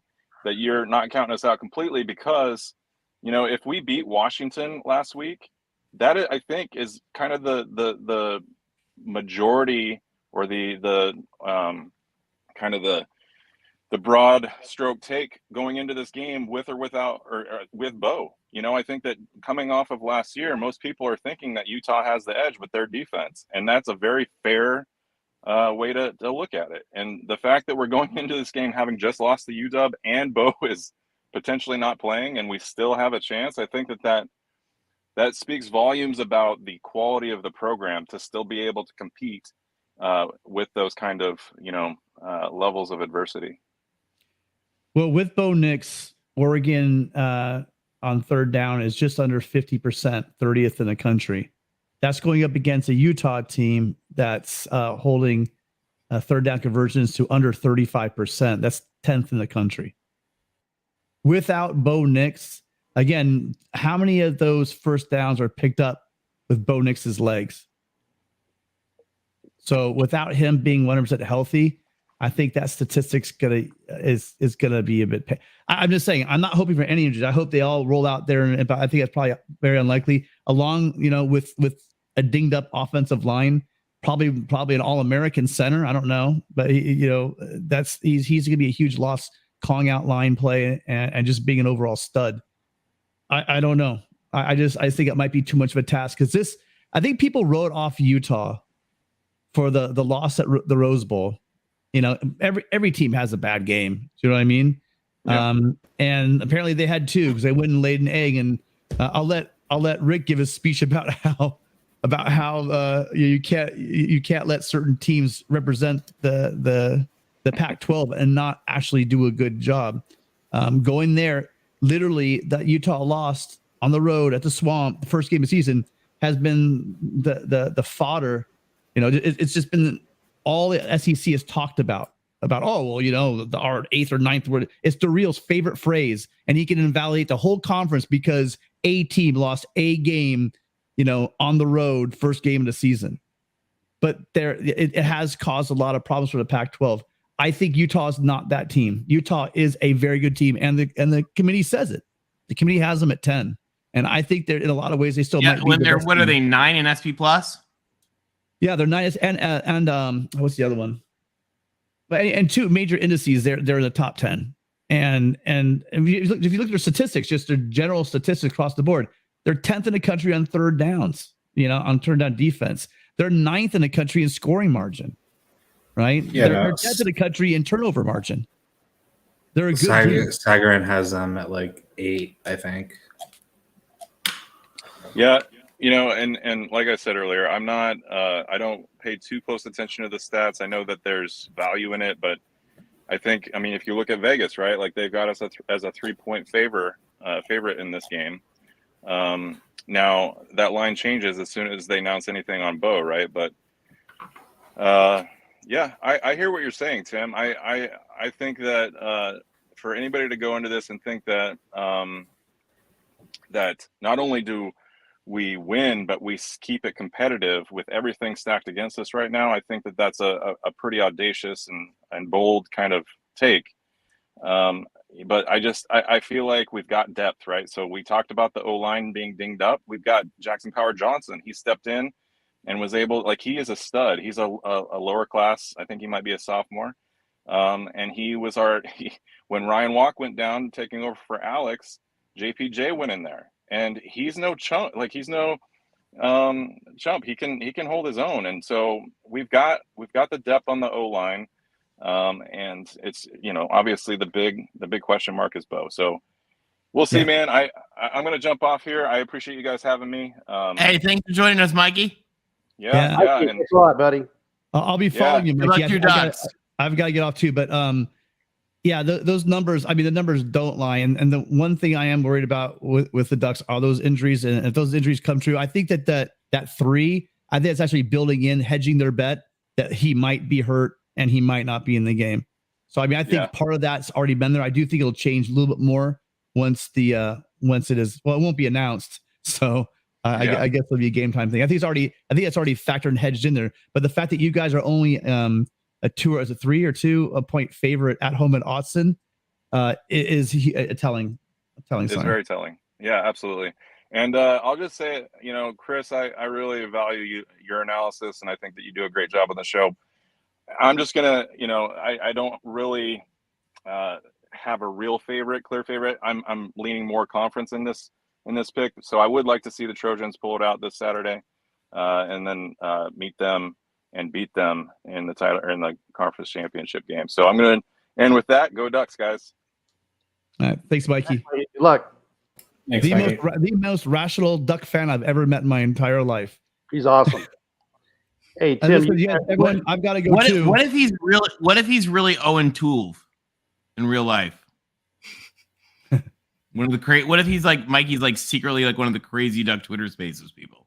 I doubt it. He's too smart for that. You're not, All right. Mikey. You're awesome. We appreciate it. We're glad to have you. And thank Always. you guys all. Thank you so much. Great show, everybody. Thank everyone that showed up tonight. I do have to go, but go Trojans. I'll see you Bye, guys Tim. next We'll week. see you. Bye, we'll see ya. All right. So we're missing Tim, but we got. Let's just keep rolling here. Jeffrey, what else have you got? I think that, the Pac-12 in general, it's really interesting to think about, like, if Utah had not lost to Florida, obviously. Hold on real quick. Thank you, Texas Buckeye, for that. We really appreciate it. We love having you in the audience, and we appreciate your helping out the show. Sorry, Jeffrey, go ahead. If Utah had not lost to Florida, and then Oregon, didn't lose to Washington last week, and then UCLA didn't lose to Arizona, then all these teams would still have one loss. And that would have really helped the Pac-12 out, because of the fact that their chances of making the playoff would have been better, and the national narrative, which I know no one cares about on here, and I can't stand the national media, but I've said it all the time that the way they treat the Pac-12 is ridiculous. But the Pac-12 was so close this year to having it really, really good with the national media, and unfortunately, USC is the last chance, and it's going to be very tough for them to win out, which they can, but it's going to be very interesting. I told Mark probably about a month ago that I was afraid the Pac-12 was going to cannibalize itself, and it's very close to being completely done with. And it stinks, because the Pac-12 is having a really great season, but a couple of results just did not go the right way for it to be a truly great season for the Pac-12 and the national media, even though they're still having a great season in my eyes and most of the people here. Well, in the turnaround, Jeffrey, I think you're right. And the turnaround is what's amazing, and the speed of the turnaround with so many of these programs. Like, I mean, USC spent $100 zillion and showed that you can fix things fast. But look at what's happened at Washington, what's happened in Arizona. I mean, the depths that Arizona was at are crazy, and really just pretty much everywhere except Stanford and Cal. Which is, and of course, Colorado's its own train wreck. Real quick, thank you to Sergeant Pickles. Sergeant Pickles points it out so well. Ducks fans in here are gracious. Twitter, not so much. This is huge from DeBoer, could legitimately finish 10-2. I agree with you. Yeah, the Ducks. I mean, the Dogs. The turnaround in Seattle is phenomenal. And I mean, Washington's an old school blue blood, so it's great to have them back.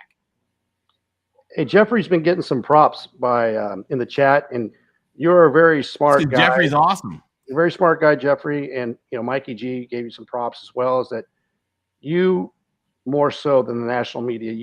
You're learning. You understand. You're starting to understand the Pac-12, and yes, the Pac-12 has made some positive steps this year.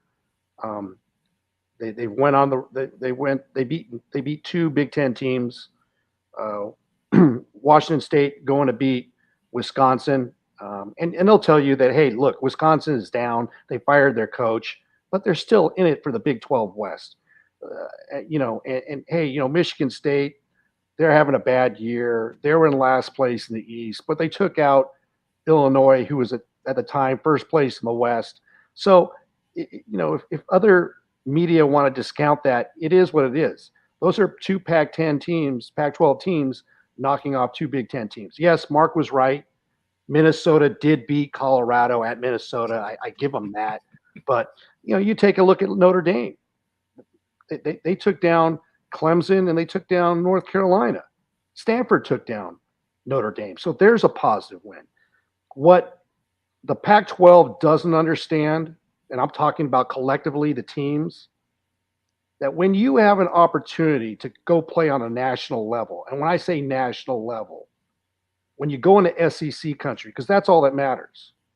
And I know there's a lot of guys on Discord, and there's a lot of guys in the chat that think I'm an old dude. You know what? I am an old dude, and I've seen a lot. And my goatee used to be black before Clay Helton was hired, okay? But we used to go kick SEC's ass all the time. Regularly. Not winning by you've been there at Auburn. You've been there at Arkansas. You've been there all over. If the real MVP wants to go look at history, I can rattle them off, man. I mean, they put up signs up in Fayetteville, 70-70, 70-17. We remember Revenge on the Hill. Okay, in 2006, we beat them 50-14. All right, we shut out Auburn and their new head coach, Cadillac Williams. He was the running back on that team, along with Ronnie Brown, and Williams was the quarterback. And you had incredible. You had Carlos Dansby. Okay, that was a great team. 23-0 at Auburn. Okay, War Damn Eagle was quiet all freaking day. Right, so that's why USC is respected. Is because they remember guys like Tide Guy and LW. They know how good USC is. They give USC props. The other teams in this conference, no disrespect to Oregon, but you haven't proven it yet. When USC was down for 8 years, while you had Chip Kelly and Helfrich, you didn't capitalize. USC was taken down by sanctions and their own dysfunction, and you had center stage. And you lost to Auburn. You would get derailed by Stanford. You were 3-3 in bowls, and you didn't win a national championship. Now, I sound like an old dude, right? Talking back in the day, but I'm telling you, that's why you don't get the respect from the national media. That's why you don't get respect from the SEC, because you go in there, Kyle Whittingham, 18th year, Cam Rising, you just came off of a Rose Bowl, a close loss to Ohio State, and you choke at the Swamp. Okay, you choke. Basically what it is. And that's how they see you. All right? And you can give any excuse you want, but you choked. Yeah, and I understand Oregon goes down to SEC country. It's a new coach, whole new thing, right? New quarterback. You got to keep it closer than 49-3. I mean, hey, USC had a brand new sophomore quarterback. Went down to Auburn, right? Auburn was like number 6. SEC country. They didn't win by 3 points. They didn't get blown out by 46. They won by 23. That is what gets you respect. And Josh Pate pointed out a couple weeks ago, if that game was still being played right now, Auburn still would not have scored. Yeah, and we went to Ohio State with a freshman quarterback, Matt Barkley. And you Buckeyes remember that game. You remember that last 2-minute drive, just like 1,000 cuts to your forehead. And Matt Barkley goes in, and what do we win? Was it 18-15? Yeah. And now, and the year before, the sweater vest came out to LA. I think we bitch slapped you. You were number 5, and we took it. Oh yeah, that was ugly. 35. The sweater vest is not have fun. And I'm not even bringing up Nebraska. I think Mark still holds a grudge for that one too. I'm not bringing up Nebraska, how we beat them home and home. I'm not going to bring up Virginia Tech and how we went to Maryland at FedEx Field and beat a good Virginia Tech team. I'm not going to bring up all the Rose Bowl wins. I'm not going to bring up 55-19. You know what? That's how you get respect. And USC built that. They built that brand. And yes, it has been dormant for 10 years, but Lincoln Riley and the administration and Mike Bone and Carol Folt and the Board of Trustees have just basically said, we're all in. And now we're back. And guess what? By chance or by whatever, we're the last hope for the Pac-12. So that's full circle, baby. The circle of suck has come full circle, and now it's on USC's shoulders. Love or hate us, it's up to us. And that's it's something that actually I'll go point out that I think that you see with the Big Ten and the SEC is that when one of their teams is down, they're better at having the others step up. You know, when Michigan was down, I mean, Ohio State has been stepped up for 20 years, but when Michigan was down, Ohio State was stepped up. Wisconsin's been up. Northwestern even has stood up. Iowa's done well. And with the SEC, they've got sort of 6 teams, probably 6 of their 12 that are, kind of rotate in being decent, and 6 of their 12 that are just abysmal and rotate continually with what degree of abysmal you are. But they're better at having those teams step up, and it's something that the Pac-12 didn't do, and it's why the last few years when SC was down and UCLA was down and Washington was down and Oregon never filled the gap. Washington, even with Peterson, they made the playoffs, but they didn't fill the gap. So I'll tell you, Kalen DeBoer, though, that's a guy who's never done anything at any level other than win. And I think we're seeing that in Washington. Dan Lanning, same thing. He's awesome. He's bringing it to Oregon. I hope he gets more success. And Kyle Whittingham. Kyle Whittingham, people forget, took a G5 program and literally just took them to the Rose Bowl. And when you think about what's happened with what Gary Patterson did and what Kyle Whittingham did, those are 2 guys that were program builders, and enormous kudos to them for that. The Pac-12 has a chance to take it to the next level, and that's at bowl season. So, all right. Hey, let's real quick. We've got Jeffrey. Anything else? I mean, I'm just basically here just talking about some of the games. I mean, just to me, the Pac-12, like I said, still having a really great season, and nothing should be discounted from that. It's been a lot of fun to watch the Pac-12 this year. I mean, even like you said earlier, 6 teams are ranked. I mean, all the top 4 teams were getting the most love for most of the season because they were in the playoff picture. But even Washington and Oregon State and Washington State, a lot of fun teams to watch. And I've really enjoyed watching the Pac-12 this year because they've been much improved, and it's good to watch because you don't want one of the Power 5 conferences to be really bad. You want all of them to be really good, and it makes football a lot more interesting. Yes, especially when they got 6 teams ranked. We'll take it. Hey, Yep. Thank you so much. Glad to have you. Thank you. I'm glad I was able to be on it. Thank you for all the people that said kind words about me. I don't think, that my knowledge is that great, but thanks for saying all the kind Well, of it is. anyway. If you guys have not subscribed to Jeffrey, he's at Only Talk Sports. We'll put the link in the chat. Jeffrey's awesome, and you should absolutely be subscribed to his channel. Keep on doing Thanks, your good Tony. research there. Keep doing the good stuff. Thank Great you. job. Right on. And good luck to your Hoosiers. Yeah, hopefully maybe they'll win a game this week. Maybe they will. Fingers crossed. All right, we'll talk to you later. All right, guys, we're going to add in Michael and Buckeye Mike. Guys, welcome to the show. Hey, Tony. Hey, Rick. How you guys doing tonight, sir? Good. How are you guys? What do you guys think about the games coming up this week? I'm wondering how much revenge factors they're going to have for both Oregon and USC, considering, especially with Oregon, considering what happened twice in a 3-week stretch last year with Utah pretty much having their way with the 2 blowouts last year in the 3-week stretch. Wonder if they got that in the back of their mind and what Dan Lanning's telling them this week about it. And also the same with USC, what UCLA did to them last year too. Well, I know USC has not forgotten that, although a lot of the players from that are gone, thankfully. What do you guys think? I've heard reports out of Oregon that they are fired up for some revenge, but we'll see if without Bo Nix they can do it. Yeah, I mean that's or maybe they'll have Bo Nix and be fine. We don't know yet, and I wouldn't believe anything on Twitter over not seeing number 10 there. So because when I called in last week, I was completely unprepared because I remember asking you what the games were because I came in so late. So I actually came prepared today. Nice. We're always glad to have you. What are you talking about? We're always glad to have you. So give me Washington State by 3 over Arizona. Do you think that's gonna be a good game? I think that's gonna be a good game. What do you think about that? Arizona, in my opinion, still stinks, but they do. I agree. True, save it. Wazoo's kind of proven themselves, in my opinion, by beating somebody like Wisconsin, a mid-tier Big Ten team, even though Wisconsin sucks. Give me Oregon State by 17. Okay, I like that one. Give me Stanford And this was a toss-up for me. Originally, I said Stanford by 13. I've come down to Stanford by 3. Even without a tree? Or with, I guess they have a Vichy tree, don't they? We gotta give the Vichy tree a little bit of credit.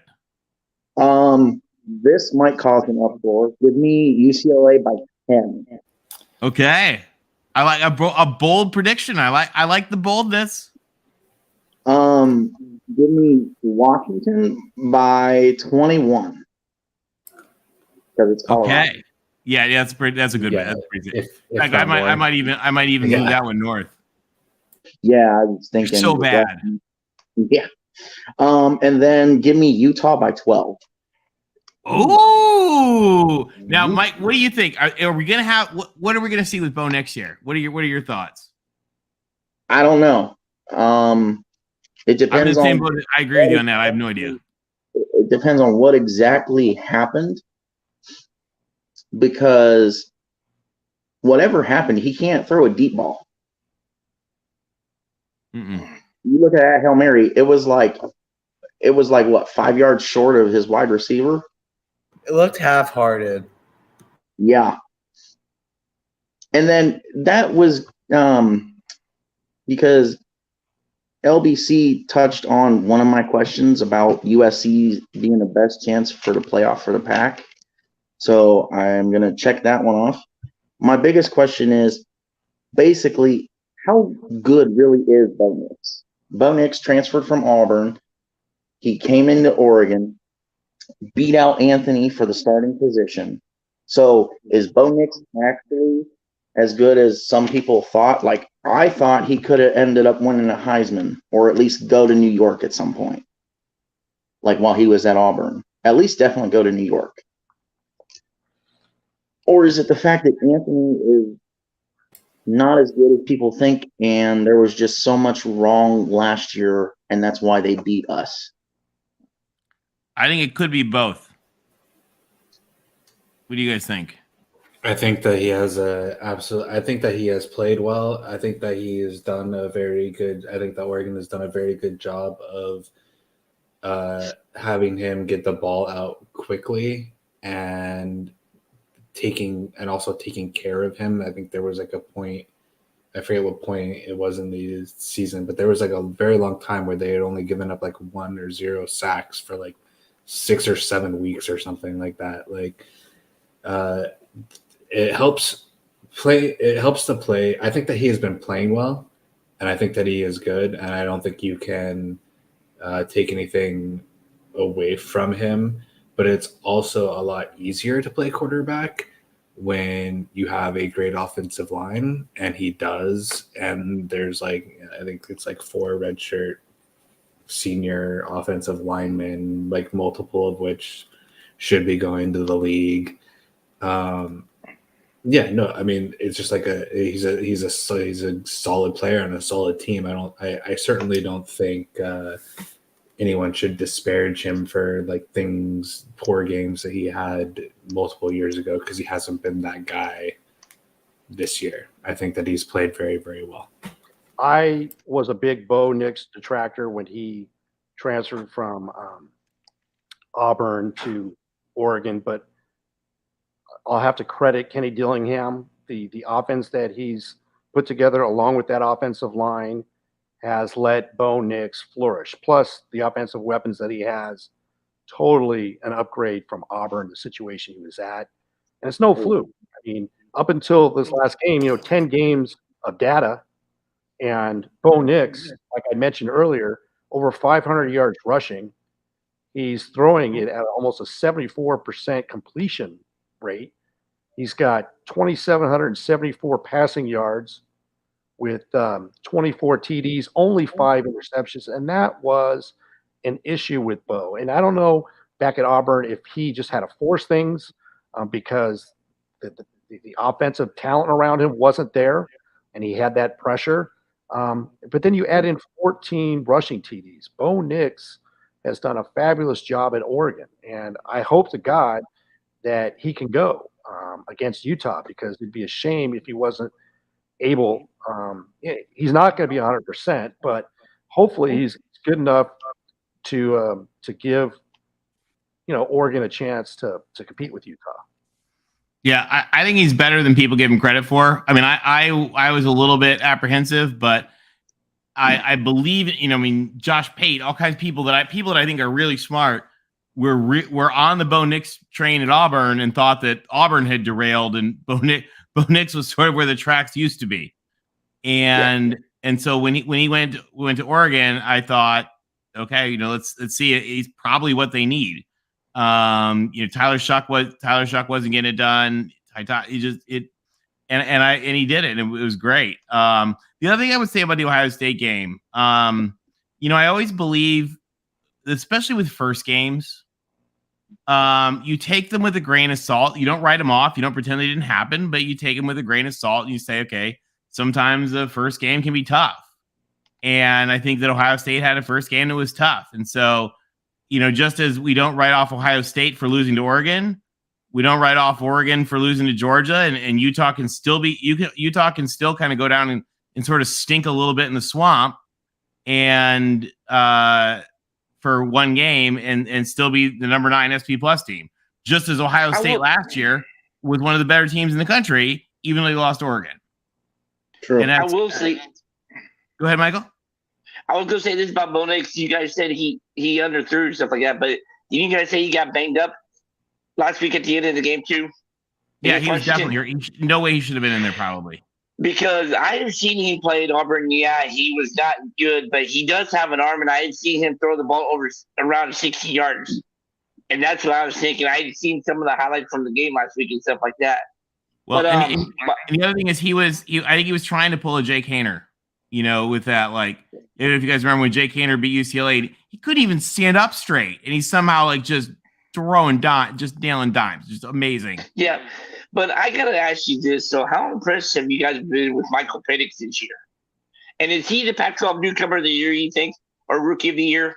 If you guys had to vote, I think that'd probably be more likely to be Caleb Williams, or Bo Nix. But he's certainly been great. I mean, he's exactly what they needed. And Kalen DeBoer is exactly what they needed. They've got the receivers, they got the line, they've got a pretty good defense. They're cursed. They are cursed in the desert. What was it? 2000 the last time they won at Arizona State? I think I was in college the last time they won at Arizona State. No, I'm not. But literally. Numbers wise, isn't his numbers better than Penix? I mean, better than Williams and Nix. And his numbers better, though? He has more passing yards, but his QBR ratings just under 80. Caleb Williams is 84.9, and Bo Nix is 89. Penix, 25 TDs, 6 interceptions with 2 rushing TDs. You look at Caleb Williams, he's thrown for just over 3,000 yards, 31 TDs, 2 interceptions, and he has 6 rushing TDs.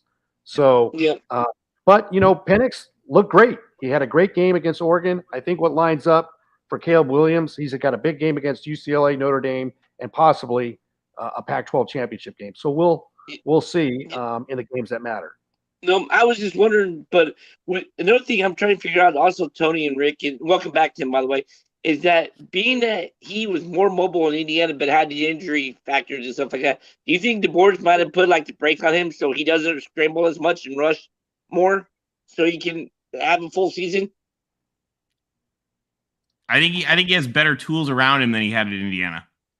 No, hands down, yeah, he does. But I just wonder because he did scramble quite a bit and stuff too while he's in Indiana. And I just wonder if Caleb DeBoer said, you can run if you want to, but we prefer you not to so we can keep you healthy for this whole season. I don't know. I'd have to defer to the Washington folks to know that. All right. I am going to get out. Hey, Michael, thanks for calling in. It was great to have you. Thanks, all right, guys. Hey, good luck to your Boilermakers this weekend. Yeah, get ready for the crazy last chaos of the last 2 weeks of the season. It's going to be wild. I love it. We'll talk to you soon. Who does Purdue play this weekend? Does anybody know? While someone looks that up, I just want to say I've had enough of chaos lately.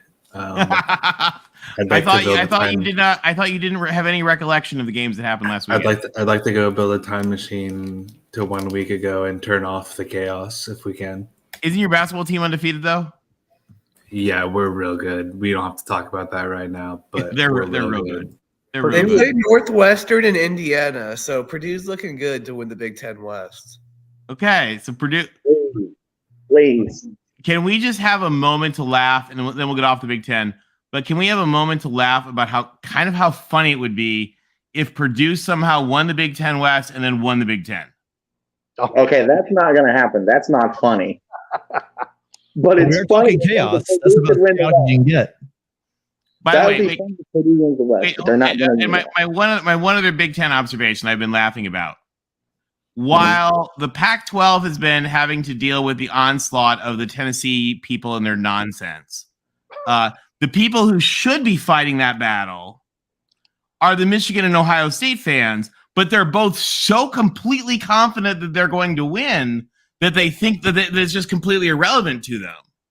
And one of them is going to get hit in the face by a 2x4 and be unprepared to deal with the Tennessee nonsense. And they're like, well, LSU has beat the Little Sisters of the Poor, so they should be in the playoff too. And one of Michigan or Ohio State is going to lose their minds in 2 weeks, and I'm just going to make popcorn and watch. First of all, and then we'll get off the Big Ten. Sorry, go to answer this, and then we'll change. Sorry, I had to throw that out there. Think about it, guys. You know it's true. If LSU wins the SEC championship, they deserve to go. I agree with you on that, actually. But then the others don't. Because if you think about it, Georgia's going to be at 1. I guarantee you. If they lose, they're going to pull a last year. They're going to drop to 3 or 4. The winner of Ohio State, Michigan, and I want to go on record, and I probably will have to go on record on Mark's show, that the weather may be a factor in that game. But if we lose that game, the weather is not the reason that we lost the game. I am sick and tired of people saying Ohio State fans blame the weather. Okay, so first of all, I do want to throw out 2 things. One, it was basically like a hurricane, and 2, you still won. It wasn't like you lost. But I do like to tease them. I think people like to tease them because it does bother the Ohio State people so much. Yeah. If you guys weren't so angry on Twitter, people wouldn't push it. But I don't kept get pushing that button, and people kept getting angry. I looked at it and I was like, well, guys, they won. Guys, I mean, I do like wins. Yeah, you won. It was like a hurricane. I do like to tease them because they're like, but it was windy and we didn't win by as much. Come on. You're totally right. You're totally right. It's so funny. You find a way to win no matter what the weather is. Yeah, you won. You won by a whole lot more than Georgia beat Mizzou. I think you won by more than Georgia beat Kent State. Speaking of Ohio. You want to talk about weather costing Ohio State games? Uncle Lou, on one of his videos earlier this week, said that Ohio State fans have been blaming the weather and battling the weather since 1950 because of the Snow Bowl, the 9-3 Michigan game in probably 6 inches of snow. Now, I love Uncle Lou more than anybody, but if you're going to let Uncle Lou get under your skin, you're going to have a very rough time.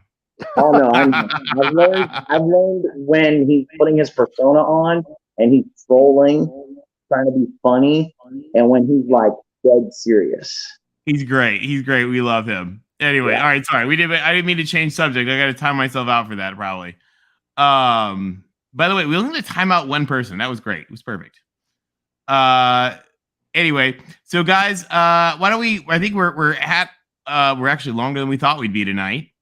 So why don't we wrap up? Any final thoughts, Mike? What are your final thoughts going into this week for the Pack? I hope to go 6-0, and I like your pick. You got good picks, by the way. You come back and bring them back next week. Don't hold me to the points because I don't usually watch that much of the Pack. You know, it's the Pack. We don't hold ourselves to points either. We just do straight up because, as we said, with Ohio State, winning is winning.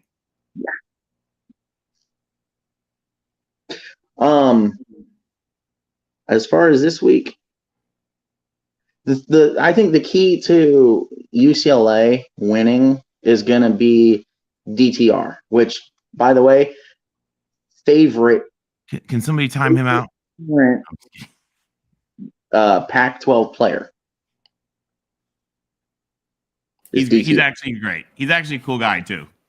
But it's been fun. Smoked. It's been fun to watch him compared to, like, not just on the field.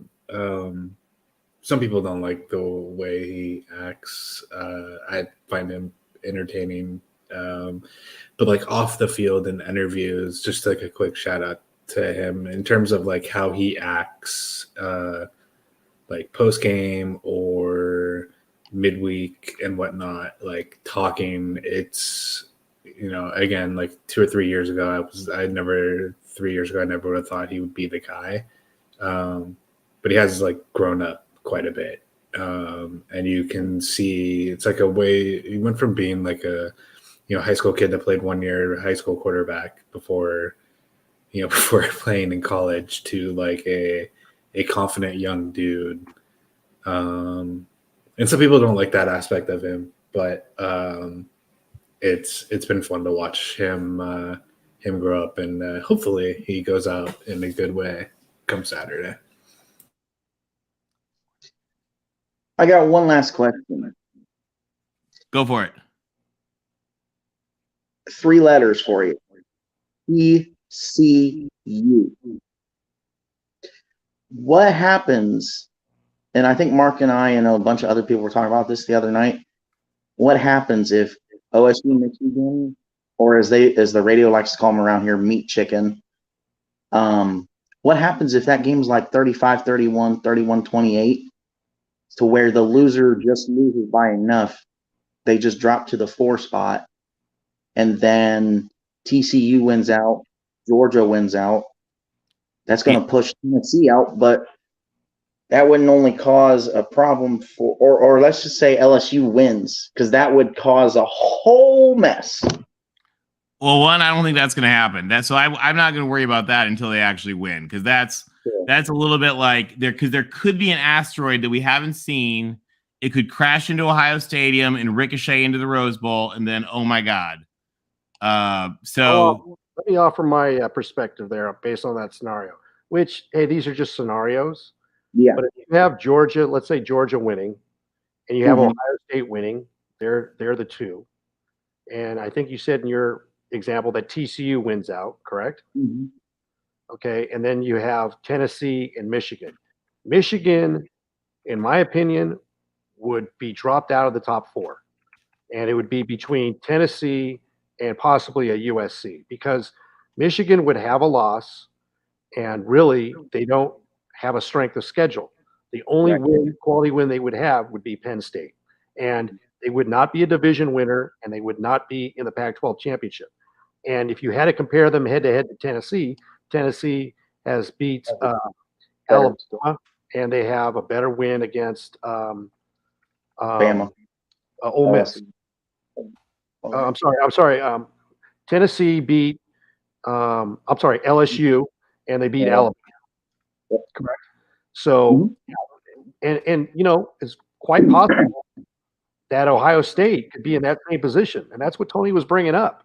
Is you guys got to watch out, because USC has an opportunity to play Notre Dame at home, much like Ohio State did. There's a common opponent, right?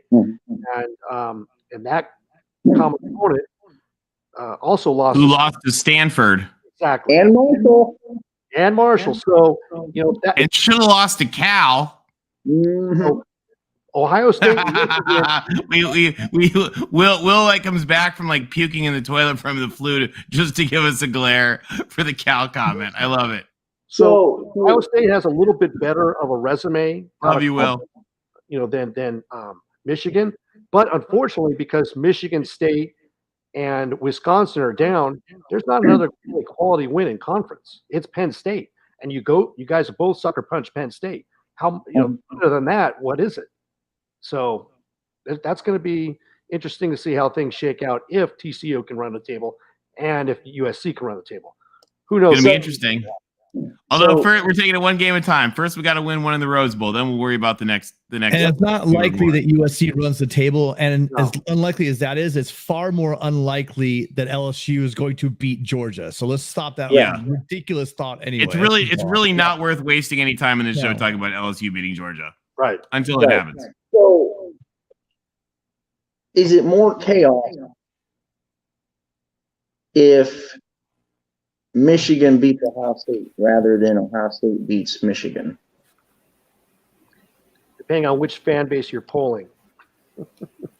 So, okay, Georgia wins out, so they're in at 1. Michigan wins. Makes me okay. We'll do one round of these, and then we got to move on.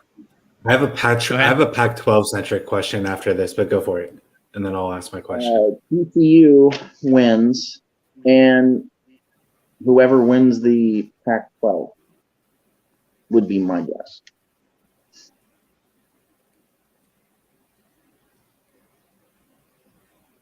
It'll be interesting to see. Right, I don't know. I think there's a lot of dominoes are going to fall with the Pac-12. The dominoes are going to fall this weekend, and we're going to know all kinds of stuff. So we'll see after that. It'll be fun. A lot of football that has to be played. Yep, you got to let it play. So I have a question. Thank you for joining. Thank you for joining us, though. You're welcome. And come back next week. Bring your picks again. We'll see it. We'll see how you did. We'll compare them. Have a good one, guys. All right, thanks. You too. Yeah. I have a quick question for the group, just in case it happens, just to get ahead of it. Hypothetically, if there were 4 teams that all had the same conference record and they were all tied, and one of those teams beat the other 3, should that team win the tiebreaker, or is there another better way to decide? And what is it? The problem is the second tiebreaker, right? So I'm just asking. I'm not naming names of teams. I'm just asking hypothetically. You know, if there's a 4-way tie between 4 teams and they all have the same conference record, and one of those teams has beat the other 3, which would be, I mean, so like for So, for instance, no, because nobody can beat the other 3. So, if UCLA finishes 7-2, along with USC, Utah, and Washington, correct? Hypothetically, UCLA would have beaten USC, Washington, and Utah. Would no, because the problem is USC and Washington didn't play. Right, but why should that? So this is why that's silly to me.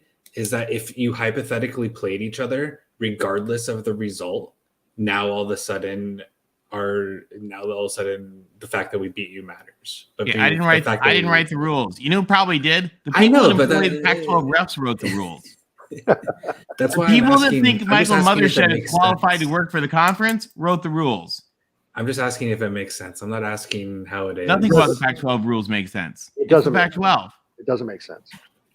Remember, and you know who's going to come officiate that game? Mothershed or Duddy. So nothing makes sense. You're right. Oh, it's a good question, though. All right, Will, any final thoughts here as we get ready to wrap up? Oh, wait. Okay. For you. I'm done with these SEC teams, man. Feds, Will. I'm so I have like no sound reduction in this room, but I'm so done with these SEC teams, man. Like, I do not want to see 2 SEC teams get into the playoff this year. It just sickens me to no end. You know, in 2004, we went to a top 10 Tennessee team with Ty Willingham as a coach, and we beat Tennessee in Neyland Stadium, 17-13, with Ty Willingham. I mean, that's like if you only were playing with 10 guys at the same time too. Yeah. So I'm done with these SEC fans saying that they own the rest of college football. Historically, I mean, that one unfortunate Manti Te'o game aside, you guys have rarely had trouble dispatching with the SEC.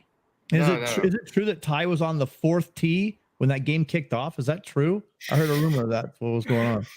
He was coming in on the 18th, Tim. He was almost ready. Okay. So they're exaggerating. My bad. They're totally exaggerating. He was coming in off the 18th green. Will, thanks. Hey, God Will, bless good his luck. soul. Beat the Jesuits this weekend. You better come to LA 8-3. That's all I got to say. You Yeah, better don't let that win Will the get Rose big with it. Bowl. Don't You let us better down. win the Rose Bowl. Yeah. Okay. All right. We'll see you, Will. Thanks. All right, TBM, what are your final thoughts here as you get ready for the big week? I've talked enough. Go Bruins. I'll email my picks to you guys next week from the undisclosed location in South America. All right. We can't wait for it. We'll talk to you soon. Chris, have a great trip. Happy Thanksgiving. And we'll see you when you get back. See you, man. Thanks, And guys. remember the cyanide. Hey, if they get you, remember that little cyanide pill they gave you, okay, Chris? Right. All right. All right. Final thoughts, huh? Final thoughts. Thanks to all of our viewers, those who called in, all your comments. We appreciate you checking out the Pac-12 show. Tony, unbelievable. Thank you for breaking down what is the craziness of the UC Board of Regents and their upcoming meeting with UCLA on the decision whether or not to prevent them from going to the Big Ten. You took the 9 pages of nonsense and put it in concise information. Look forward to your show on Friday, breaking that further. I did what I do best. I took their 9 pages and made it like 15. Yeah. So great job on that. It's going to be a great weekend in the Pac-12. A lot of great games as we went through, and it's rivalry week. This is it's great to see USC and UCLA hitting it off. UCLA at 16, USC at 7. It's a game that's going to mean something. 2 great quarterbacks, great coaches, and it's going to come down to big plays, and that always happens. And it's going to come down to a player that you probably didn't think was going to make a big play when it counted. So that's the exciting thing about this crosstown rivalry. One of the most one of the better rivalries out there because we share the same city 12 miles apart. So it's not 2 different states such as Oregon and Washington or Michigan and Ohio State. Yes, those are awesome rivalries as well. But when you are playing in 7-on-7 leagues, you're playing against these kids in high school and you see a lot of them, it means something. And you've got families and houses divided between Bruins and Trojans. And we know who rules LA. Yeah, UCLA might play in the Rose Bowl. They rent it. We freaking own it. We own the Rose Bowl. So a little history to those in the chat before I leave. We've won 25 Rose Bowls out of 34. Okay. So that's a pretty good, goddamn good winning decision. Just to let you know, the closest that UCLA gets to winning a Rose Bowl is actually playing in their home stadium. It was 1986, January 1st, the last time they won a Rose Bowl. Lionel Richie's Dancing on the Ceiling was the #1 hit back then. There's probably a lot of you in the chat going, Jesus, 1986, my mom and dad weren't even married yet. Yeah, that's how long it's been. I don't think Will's parents were born yet. And a little trivia for you. Troy Aikman didn't even transfer from Oklahoma to UCLA yet. Matt Stevens was the quarterback, and he is like older than me, and he's on the radio broadcast. He does the color for, and he hates getting asked that question or being the trivia answer. But that's what we're talking about, the difference between USC and UCLA. For all of you Midwesters or SECers that don't know about Pac-12, hey, LBC is giving you a history lesson today. Listen and you'll learn something. Good luck to your teams, and we'll see you next week. Fight on, LBC. And thank you to Buckeye Mike. Buckeye Mike, thanks for calling in. We love having you, and we want to come back. We'll test your predictions next week. It'll be fun. We'd love to have you back. Tim, it's the game for the victory bell. Yeah, it's going to be fun. As much as we talk about defense or lack of defense, etc., you're going to see fireworks. You're looking at 2 teams, USC and UCLA, on explosive plays of over 30 yards or more. USC has 68. That's second in the country. And then you have UCLA with 62, which is 5th in the country. So there's been a debate. They keep talking about, the SEC gets 2 teams in there. What if we have a rematch of Michigan, Ohio State? Look, why don't we let conferences play each other? Because no one knows, is Michigan's defense that good, or is it they're playing some really bad offenses in the Big Ten West? is USC's defense that bad? Oregon and UCLA's defense is that bad? Or are we playing some pretty damn good quarterbacks and some great offenses here in the Pac-12? We really don't know. I got an idea. How about we play each other and then you guys can shut up if you beat us instead of saying, oh, you guys aren't good enough. We're going to rematch 3 or 4 more people because you're just not good enough. Why don't you play us and then we'll see who's better? Because we keep hearing these crazy scenarios that are leaving the ACC out, leaving the Big 12 out, leaving the Pac-12 out, and try to stick a second team in from a conference. It just reeks of the fact that you guys just probably don't want to play some really good teams. And again, if I was the Big Ten champ or the SEC champ, I wouldn't want to play someone I already beat or someone didn't win in the conference. I want to play someone from other conferences and say, hey, we are the champs. We went out and beat everybody. So if you want to be a champion, go play somebody. It'd be refreshing for once. And the Pac-12 is ready this year. All right. Thanks, Tim. Well, guys, this is a crazy game for me. So when I was at USC, I was in a group called the Trojan Knights. So we're like the ones that have to sit up all night in front of Tommy Trojan, guard him from pranks, everything like that. And, did lots of stuff on campus. And this is a special week for USC. So I'm excited. I've been thinking about all the USC kids that this is their first, for a lot of them, it's their first time they're going to go into the Rose Bowl. And I mean, it's a magical place. And when USC plays UCLA and it's for the victory bell, it's everything about LA. And, some of that's good. Some of it's not nearly as intense. See, when I came as a freshman, I grew up in Michigan. And so I was unprepared for the LA. They're kind of chill. The thing about USC and UCLA is at the end of the day, they're neighbors and they're friends. And even though they're, bitter rivals during the game, it's not the degree of hate that you see from other teams, which is why when USC is going to the Big Ten, they're coming along with their partner in crime. And it's why you hear about USC and UCLA saying, you know what, we'll put our tennis teams on the charter jet together because they're partners in crime. They're bitter rivals during the game and they're partners in crime afterwards. And it's a fun game. So guys, take a look and watch it. There's no more incredible sight. SC in the red, UCLA in the blue. The sun is going to set over the San Gabriel Mountains as it descends over the Arroyo, and day turns into night with that spectacular LA sunlight. It's actually just light refraction from the smog, but it's beautiful. And enjoy the game. And then afterwards, Utah, Oregon. It's been a magical year for the conference, and we really appreciate your letting us sort of join you on the journey. And we want to thank Mark and the whole Voice of College Football team, for everybody, for letting us have this little corner to talk about the Pac-12. And all of you guys who called in, all of you guys who chat, you guys are amazing. And that's why we're able to do this. And we really, really appreciate your being with us. So I'm just going to wrap it up as it should be wrapped up this week with a SOUTHERNCALIFORNA, Southern California. Fight on, everybody. Beat the Bruins.